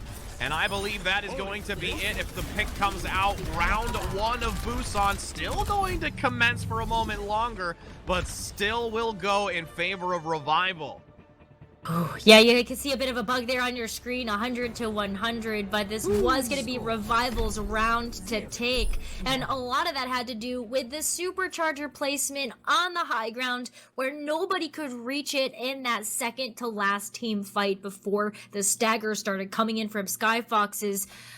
What an incredible use of the Supercharger coming out from Boger, knowing that the extension, the reach that the Supercharger has was going to get maximum potential in the placement that Boger put it on the high ground. Now we are moving into the new map of Busan, the smallest control point in the entire game of Overwatch, and I'm excited to see some of this Wrecking Ball play. It is going to be coming out on the side of Revival with Aspire on the Tracer. You've got that 1-2 punch combination here as a potential for Revival to really take control of this map and bring us to a game 6.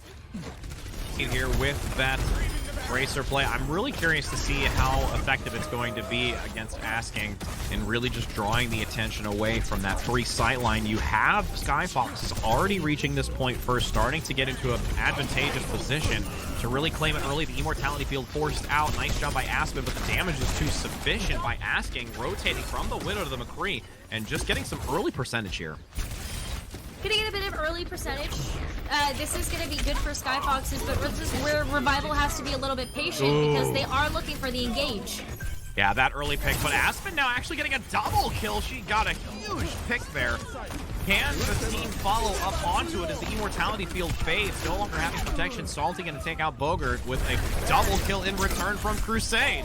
Looking to keep this 11% generated from Revival, but immediately stripped back from Skyfoxes.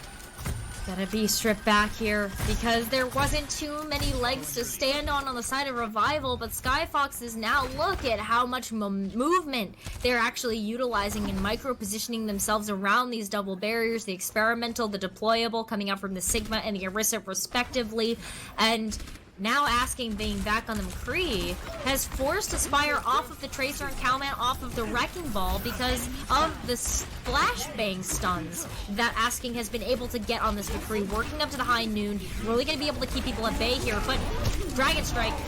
Ooh, tumbling back, unfortunately, still in the line of Dragon positioning. Will not be in the favor of that McCree as it's 56% still to go for Fox is maybe going to be able to turn this around, but no, there's just far too much damage coming out by Revival to stick in. This Crusade really just going to stick around the pillar, trying to run the clock as much as possible to generate an extra percentage or two. It's 15% increase for Revival. This has been an incredibly back and forth map for both of these teams. Skyfox is taking control, Revival taking it back. Quick switch back over, and now it's Revival's turn on this control point to defend it from this incredibly aggressive team of Skyfoxes. Supercharger on both sides. You've got both support ultimates as well, but it's going to come down to the Gravitic from Skyfoxes. You have the pull, bringing multiple members in. Here is that Flux dropping down the team. No immortality be able to survive through it. Salty with the double, and some huge damage coming out with the Dragon Strike in addition. 50% for Revival, looking to quickly be taken away here as Skyfoxes is in a potential home stretch for taking this map and entering the grand finals. They are so close. They want another win under their belt. They have been doing so well as a team in these weekend one-off tournaments. Skyfox is definitely looking for another one here, but they've got the Amplification Matrix versus the Dragon Strike coming out from Revival, and I think this extra damage is going to be a bit more important. Grecian looking for a stun, can't seem to get anybody caught out in the open. 10% remaining, Revival losing one. Aspire needs to get back quickly, forcing the Tracer here. Not going to be able to do anything else but this 3%. Last chance, the Dragon Strike to lead. But now, you see Asking getting the pick onto one. Dragon Strike evening the score. 5 versus 5, still continuing to hold on to the point as the overtime commences. Mikey on the front now, back and forth again. 4 versus 4 onto the point, but Aspire getting some Tracer value that is absolutely critical to try and switch this back. 2 members advantage on the point for Revival against Skyfoxes. His 99% still continues into the overtime. Aspire getting another, looking to take it back, and manages to do so. They will manage to do so, but there's still some time left here. 60% on this control progress captured for Revival means that there is potentially 2 chances for Skyfoxes to come back in. They have a Transcendence. They're also going to have the Gravitic Flux coming up very shortly here, so lots of tools of the trade that Skyfoxes can use to take control of this point back. And once they do so, since they're in last fight territory with their own control percentage, they will be able to keep Revival and maybe go on to the 3rd map. But because of how long Skyfoxes have been taking, we actually have 1 fight left. On the high ground, you see now Aspire looking for a potential flank, trying to find Asking through the thick of it all, as there's only 12% remaining. Early vision coming out from the Hanzo play to make sure that there is no opportunity for an early pick potential. Revival now at 95%. The accretion going to come out here by Skyfoxes to try and turn this back as Mudkip leads in with the Transcendence here. Necra to try and get some extra damage. They are going to have some extra damage here, but Aspire is looking for Mudkip outside of their Transcendence. Only needs a 1 last hit. Does manage to get it, emptying the clip. The pulse bomb gonna come out, landing it into the back. A complete cleanup here as Revival will manage to get this map. Unbelievable play, allowing us to go into a 6th map, making it 2 points to 2 points so far in this best of 5. What a play by Revival. I mean, they're just repeating what they were capable of doing on Ilios, and now that we're going into a 6th map, which is going to be a control map, is history going to repeat itself here, Rich? I mean, we've already seen Revival dominate in a control type map setting. This could just be the upset that Skyfoxes do not want. Again, we only have 1 last control point to go to, and it is going to be Oasis. And this is always an interesting one to work with, depending upon the maps that you go on. And with these 2 going head-to-head, honestly, that last moment switch to the Tracer to get back for the fight, as unfortunate as it was to lose that ultimate charge that you had for the Infra to get some intel on the team's positioning, it was so well played towards the end of that Tracer just flourished in the back, and Pulse Bomb gaining such a huge advantage as well. Yeah, it is going to be a big advantage when you have the Pulse Bomb, especially with just low, squishy, very immobile targets like the Zenyatta. It's hard because in that meta, in the composition that Revival was playing, what could Skyfoxes have done? They forced Asking off of McCree. McCree can't be there to protect Mudkip from the Tracer play. So who else is really going to be able to do it? So that was really, really smart by Revival, rotating through those compositions and really forcing Skyfoxes to think on their feet here. I almost want to see Asking stick to the McCree, because when Revival gets a chance to go with the Tracer, the Wrecking Ball, even if the Pharah, because it's Oasis, It's such a deadly combination of heroes that are just going one after another on the team of Skyfoxes. So I would like to see maybe the McCree come back out here. It just counters so much of what Revival has been relying upon. So that's my advice. I 100% agree with you, and it's saw it a little bit, like you said, we saw a little bit of the McCree play, started to fade away from it towards the end of that matchup, but really needs to stick for this next fight. If that Tracer comes out and even shows their face, critical to try and shut that down, just because that flashbang, that crowd control, that isolation split second is going to be critical to shut down. And, you know, to talk a little bit about why we've had Zenyatta be in a very interesting spot over the last, you know, no real defensive ability. No way to evade somebody like that. But coupling it with the Baptiste allows the immortality field to be a nice cover. That's true. Making sure you have that resilience, at least for an extra survival tactic, is very critical, which is, I think, allowed their synergy to work so well in a lot of these games that we've seen. But once you try to separate the two of them and cause that harass with this Tracer, if you get that chance to capitalize on that Zenyatta, it is just game over. Saw it perfectly there on that second map. Yeah. And I think that's something that Revival's been doing incredibly well, is timing their attacks around cooldowns. They're waiting for things like wall to be down. They're waiting for things like immortality fields to get procced, because that's a 20-second cooldown. It's a long time. So I would, you know, Revival just sees those opportunities and sees those openings and is just doing such a great job of tracking those things that there isn't really a way to save the Zenyatta when Tracer tries to come in and go after them, or the Wrecking Ball, or anyone else on the team. So I think that's something that Skyfoxes needs to be cognizant of, and also just make sure they have some sort of response for this ultimate Pharah that's going to be coming out from Razor on Oasis. And speaking of kinds of response, we need you, friends, to respond by making sure to use that exclamation point gift, so that we can do Gift of Life, which is our non-profit partner here with a mission of curing patients with blood cancer illness, specifically with leukemia and lymphoma. So if you'd like to find out more, definitely do that exclamation point gifts, along with also having exclamation point mayhem, because you can find out more about the mayhem watch parties for Overwatch League coming up here this year, along with some lovely events brought to you by Mayhem as well. But without further ado, let's go ahead and get ready to enter into this map of Oasis. And the first map is going to be Gardens. Yes, Gardens is definitely a Pharah map, if we've ever seen one, but it's also a really good one for McCree. You have that beautiful high ground that we're hovering over right now that you should be able to play with, and just lots of opportunities there. So I am excited to see kind of what we come out with. It is actually going to be Hydran on the Pharah, so we are going to have a bit of a dive-esque composition, that three-pronged attack that Lemon Kiwi and Hurix were talking about before, that we're going to be talking about now, from the Tracer, the Pharah, as well as the Wrecking Ball from both sides of the field. Indeed, and with that selection already, get back to that 1v1 duel. Hydron and Razor. Who's gonna be able to do it, friends? Who's gonna do it? That's my question here, Necra. I don't know who's going to be able to do it here. It's going to be a bit of a tough one. But, you know, I'm already seeing a bit of a difference between these two. It's not entirely a mirror match. We have Doggo on the side of Revival that's going to be playing the Ana, and I actually think that's going to mitigate a lot of healing potential here. You can already see those Bionades landing on top of Crusade. And with the damage still raining overhead, a lot of coverage though by the Orisa. Oh goodness, Mudkip almost being deleted, but now the follow-up on the high ground. Razor almost getting the takedown. There it is, Razor taking down first blood. Mudkip forcing the res, but a huge collapse down from Razor. The res comes back up. Can you get a return rocket on the high ground? Looking for the double and gets it again. Unbelievable play by Razor. Just dealing so much damage on this high ground now, drawing the attention back to the low ground to keep this applied pressure and keeping Revival in this map.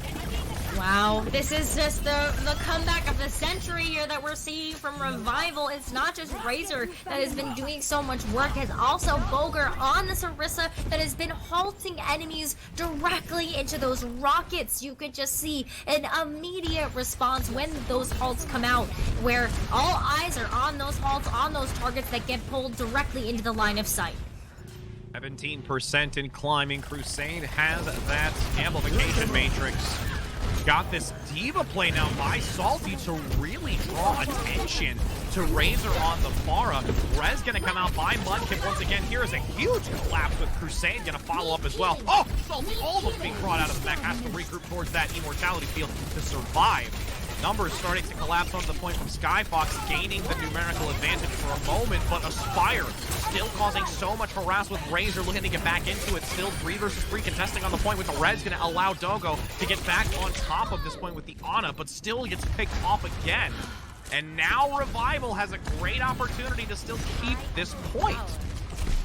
They will be able to keep this point, and they have so many other tools to continue this hold. Had to use the mines in order to crowd control Skyfoxes away, but you now have the supercharger as well as the nano boost, and of course you've got a great target for that in the Pharah barrage coming out from Razor. So there's going to be some heavy hitting damage here because also Aspire working up to that pulse bomb. Dogo having the nano boost, looking for a oh, the sleep on the wrecking ball, the Bionade as well. Cleaning house Revival. Unbelievable. They truly have become revitalized in the last moment of this. 85% reaching this final fight potential, and Skyfoxes are absolutely bewildered right now. They don't really know what to do against this. Skyfoxes are struggling to deal with the Pharah, and Oasis as far as playground. Even Asking is moving back over to the McCree here. Salty's still on the Diva trying to make that work. Hydra hitting the Q button, but is it enough? Because Razor's about to fire back. It's immediately dealing so much more damage regardless of that rocket barrage. The overtime wicking away. The Res gonna be there at least to get Asking back online since Razor is no longer there. A lot of hyper focus on the main ground where that flashbang can become very critically advanced to make sure that those picks come through. And here is that spin to win for a take back by Skyfoxes. We are going to have the take back, and this is where it becomes difficult. Skyfoxes have to go 0 to 100 in order to keep themselves in this map and really kind of give themselves the confidence boost they need to play against this Pharah. Asking is already 50% towards that high noon, but these shots have to be critical and they have to hit from this McCree. And the fact that Asking is in such a tight choke point gives it so much more opportunity for Razor to land these rockets. The minefield with the pile drive in the back, trying to get the kill onto the on. The Bionade lands to survive through it barely. With 35% self-destruct into the corner by Salty. Nobody gonna get taken down though, as Hydron still tries to work some magic on this counter Pharah play. High noon by Asking. Oh, the stun! Oh my goodness! Able to take down Aspire. That would have been absolutely critical to get early, but couldn't manage to do so, as this now consistent McCree damage is really forcing that Pharah into a more defensive position. And with that consistent applied pressure, this Roadhog from Kalman can't even survive. No, you can't survive. You don't even have the whole breather there in order to really take a stand against this McCree.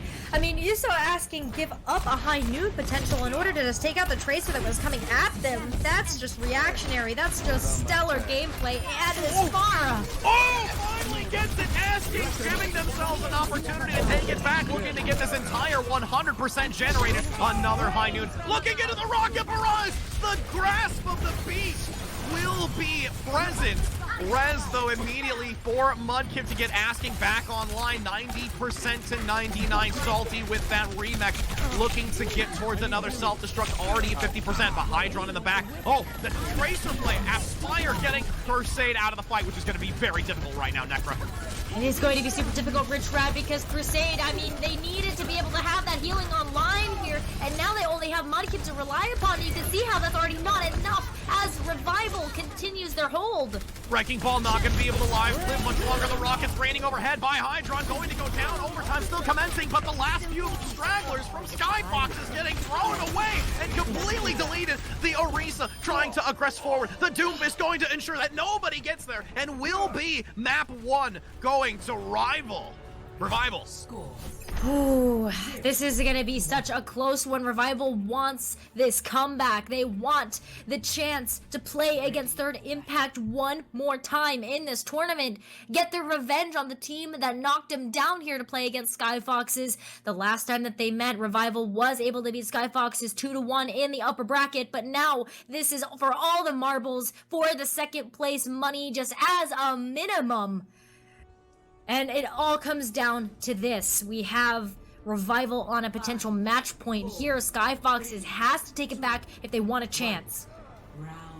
Going to see some change-ups here, and we Deathball. actually get to see a Reaper and a Doomfist come out the door to start to see who will be able to get some early potential on this point. I love the Deathball, the choice that's coming out from Revival, but there's so much damage. Hydrant in the back. Getting a nice pick with the Doomfist early, allowing some momentum to try and get applied pressure. 40% already, 50 continuing to climb here with this Doomfist play. Even though you've got some great positioning by Aspire, the move and the knockoff, you're going to see Skyfoxes come back with a vengeance on this second map of Oasis.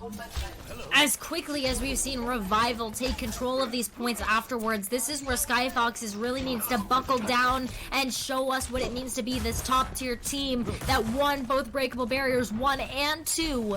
Mudkip working up to the amplification matrix is going to have it online very quickly here, but also Revival is a little off-kilter. They've switched off of the Deathball. They're going to be going back to their tried and true.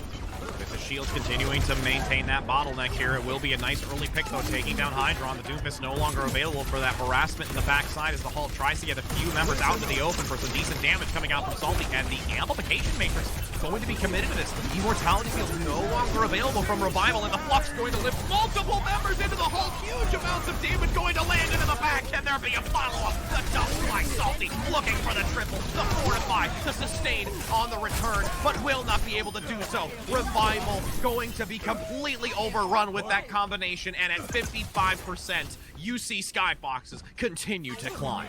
Without doing any damage and taking out anybody on the side of Skyfoxes before that engage, Revival just has to take the L in that fight. They didn't have any ultimates to be able to fire back on, and in a meta that's super swingy, you need to either get those quick picks or use those ultimates to your advantage in order to find an advantage, and Skyfox is already on that rotation. Yeah, look at this rotation too by asking, just making sure to keep that high ground. The Dragon Strike is there. Hydron with this Doomfist going to yield a lot of value. Nice rising uppercut to lead into that Meteor Strike to get some value, but the Immortality field is there. Can't seem to get the picks. The May gonna get some nice lockdown damage along with the follow-up as it's 85% for Skyfoxes with Revival needing to get back onto this point to take it away. Razor with this May play really starting to get some opportunity to shut down these last staggered members here to just run the clock. As the Blizzard becomes available, you have Skyfoxes really just trying to make sure that you can have them reach this 99, but it switches over and already 8% for Revival. Already 8%, but they're staying off of the point for just a little bit here because Skyfoxes is coming back with a vengeance. Now that Hydron play in the back from the Doomfist, Blizzard's going to be activated, looking to survive. The sound barrier is there, getting overrun. That's Kinetic Grasp mitigating some huge damage as a High Noon by Aspire takes down one. The follow-up from Kalman, 99 into the overtime. You have Skyfoxes looking to take this away immediately, but Revival not yet out of the fight here, Necra. Revival's not going to be out of this fight because Aspire is back with them. McCree going to be shutting down so much momentum from Mikey on the Wrecking Ball. Actually going to be going back to the Orisa because that Wrecking Ball was just a choice to try to get back to this point and see if they can win at this 99. But Skyfoxes has their Gravitic Flux. They're going to have the Dragon Strike as well. No support ultimates just yet, but they do have the ability, that Speed of Song there from Crusade that's going to help to micro-position the team. Transcendence also available by Doggo on the front, looking for an opportunity to use it when necessary to make sure that they can sustain through it. As there, the opportunity arises with the Dragon Strike coming through the center. Will not get anyone taken down in the back, making sure to secure Aspire on this McCree's survival. Shield's going to be active. Accretion stun. Is there a follow-up with the Doomfist play into the corner? Nice reposition and assistance from the supports. As the freeze comes on to Hydra, but nobody can pick him off quick enough. And the engage still ensues. The engage still ensues, but a huge punch into the walls can take out the main source of healing here for Revival. Now, almost with a Meteor Strike, going to use that as an insurance policy to make sure to keep anyone away. Switching it back over, overtime becoming activated. Kalman no longer there, looking for the engage onto the May, pushing everyone back. And this is where Skyfoxes looks to bring it to a third map. This is I'm on the edge of my seat. Rich, I don't even know what to say because I'm just so excited about seeing this third round. And this is only the losers finals, ladies and gentlemen. Only. I know. It's going to be exciting here as we now go into our third map of Oasis. 1 map to 1 map. Who will be able to prevail and reach that grand final position to go against the Titan that is Third Impact? 2 seconds to go, and let's take a look at these compositions. We're going to actually get Skyfoxes resorting back to the Pharah play. I like this choice because Revival's not running it right now. That means that Hydran can go mostly uncontested here. The only opponent that they have to deal with is getting the Eraser on the Hanzo, and is as accurate as we see. Well, well, gotta say, let's come down. Yes, gravity. Razor now with the Hanzo play on the high ground, getting that spectral arrow up front to try and get some vision. Going for the support, huge pick onto Crusade. Even though the Pharah play is back online, this is still going to be a difficult fight here for Skyfoxes as Razor continues to find some vantage point here to deal damage on the low ground. Well, now this is Hydran's chance to cut back. I mean, really, you see it back and forth. Both of these teams trying to just break down one another as Mudkip goes to the Moira. Have only seen this for a brief moment in the course of 2 days, and it's going to already generate a coalescence for the first few moments of being on this field, working synergy. Has Aspen on this Baptiste continues to keep the team alive, but finally being overrun by Salty on the front side. And this might just finally be enough damage coming out here onto the Wrecking Ball to convert it to Skyfoxes to start generating some percent. You know how Wrecking Ball is usually a difficult opponent for people to deal with? Did you see how on point the tracking was for Skyfoxes in that third-person view? Wrecking Ball was over here, and then all of a sudden, just bam, just following that completely around here. Skyfoxes is on point at the moment, and they know that they have the advantage right now with Hydran building up to this Pharah barrage so quickly. Oh, and asking! Double kill in the back with the pulse bomb from the high ground. Aerial assault with that mine, as it's 28%. Asking with the triple kill. What value from that pulse bomb? You don't need to use anything else after that. You can hold on to everything else in your toolkit because that pulse bomb took out half of Revival's forces, and now being rewarded with 40% progress on this point. Skyfoxes has a pick of what they want to use to keep control of it. Now Minefield on the high ground. Mikey going to be right in the center of it. Aspire at least takes down Mudkip, so there's only one support relying on the Valkyrie from Crusade as the Salty Flux comes out up front. 6% kinetic grass gonna try and buy some space. There's a pulse bomb gonna land on the shield. Great maneuver around that. Coming from Salty to survive through that engage. With the low ground being overrun, rockets raining. This is absolutely critical, but you see the swap now. Razor looking to respond with a rocket barrage of their own, but it won't matter. The minefield is there to get the pick on the Razor. 75%, and this is last opportunity here for Revival to try and take it away. This is gonna be the last final evolution that we see here from Skyfoxes. We need to see them control this point, but Revival's coming back with a vengeance. Ooh, Kalman able to get a decent kill early onto Salty. The pulse bomb from Asking trying to mitigate some of the pressure, but can't manage to do enough as the supercharger comes out from Revival. Looking to push. Now, Kalman having that minefield. Looking for the pick in the back onto Asking. Can't allow that Tracer to consistently get damage. Multiple members on the point for Revival, switching it away at 98%. We know how well Revival does under pressure, as well as with the momentous swing from having control of the point. They have some time to set up here as well, so and ultimates to do so. So Revival might have a chance at a couple of these next fights, but what I worry about is the fact that Hydran is now on this McCree. We haven't gotten a chance to see Hydran play this hit scan yet. And it'll be really important in these last few moments to see how critical use that character is going to have. 28% in climbing. The pulse bomb by Aspire. Looking for an early pick in the back. Wants to try and find the supports. The same return that we had from Asking. Going around the outside, surviving with both supports sticking close. And Razor having a rocket barrage too. Razor's gonna have the rocket barrage. There's a really great way to support that with the Valkyrie coming in from Aspen as well.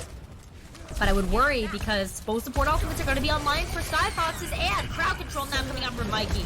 Still breaking down low in the back. You've got that Coalescence activated early. Here comes the second from Mudkip, almost online. The damage boost onto Razor, allowing some extra push potential for those rockets raining.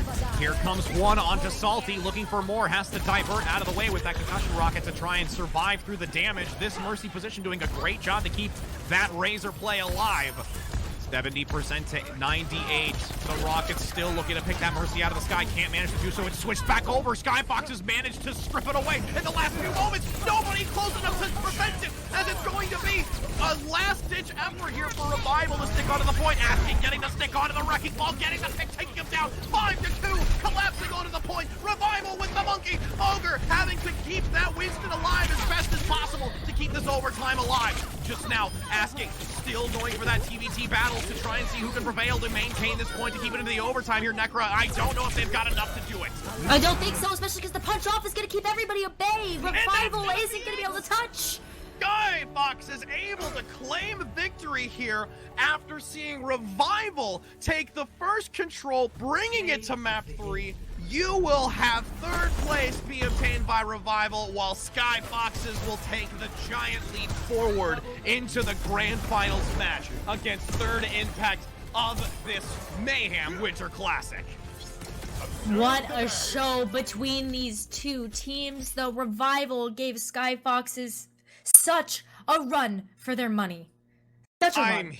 I mean, unbelievable playing from both sides. You see Revival literally about to strip it away from Skyfoxes, but towards the end, making the proper adjustments. And you had that comment early. It was where Hydron went to the Pharah play first, got that early percentage gain with the overhead position, despite the evasion that a lot of the low ground members had from Revival. Stellar job from both of these teams. And I'm going to tell you right now, I cannot wait how Skyfoxes is going to defend against third Impact. And before we get into that, we will go to a break to not only let Skyfoxes take a moment to rest them hands before going into another match, mind you. And during this lovely break, do not forget to type in !gift for Gift of Life, our nonprofit partner that has the mission of curing patients with blood cancer illness, specifically leukemia and lymphoma. And again, also, if you'd like to find out more about the Mayhem watch parties or Mayhem events, definitely use that !Mayhem. We will be back with more Overwatch to see who will be able to claim that first 4,500 prize and the title of Mayhem Winter Classic.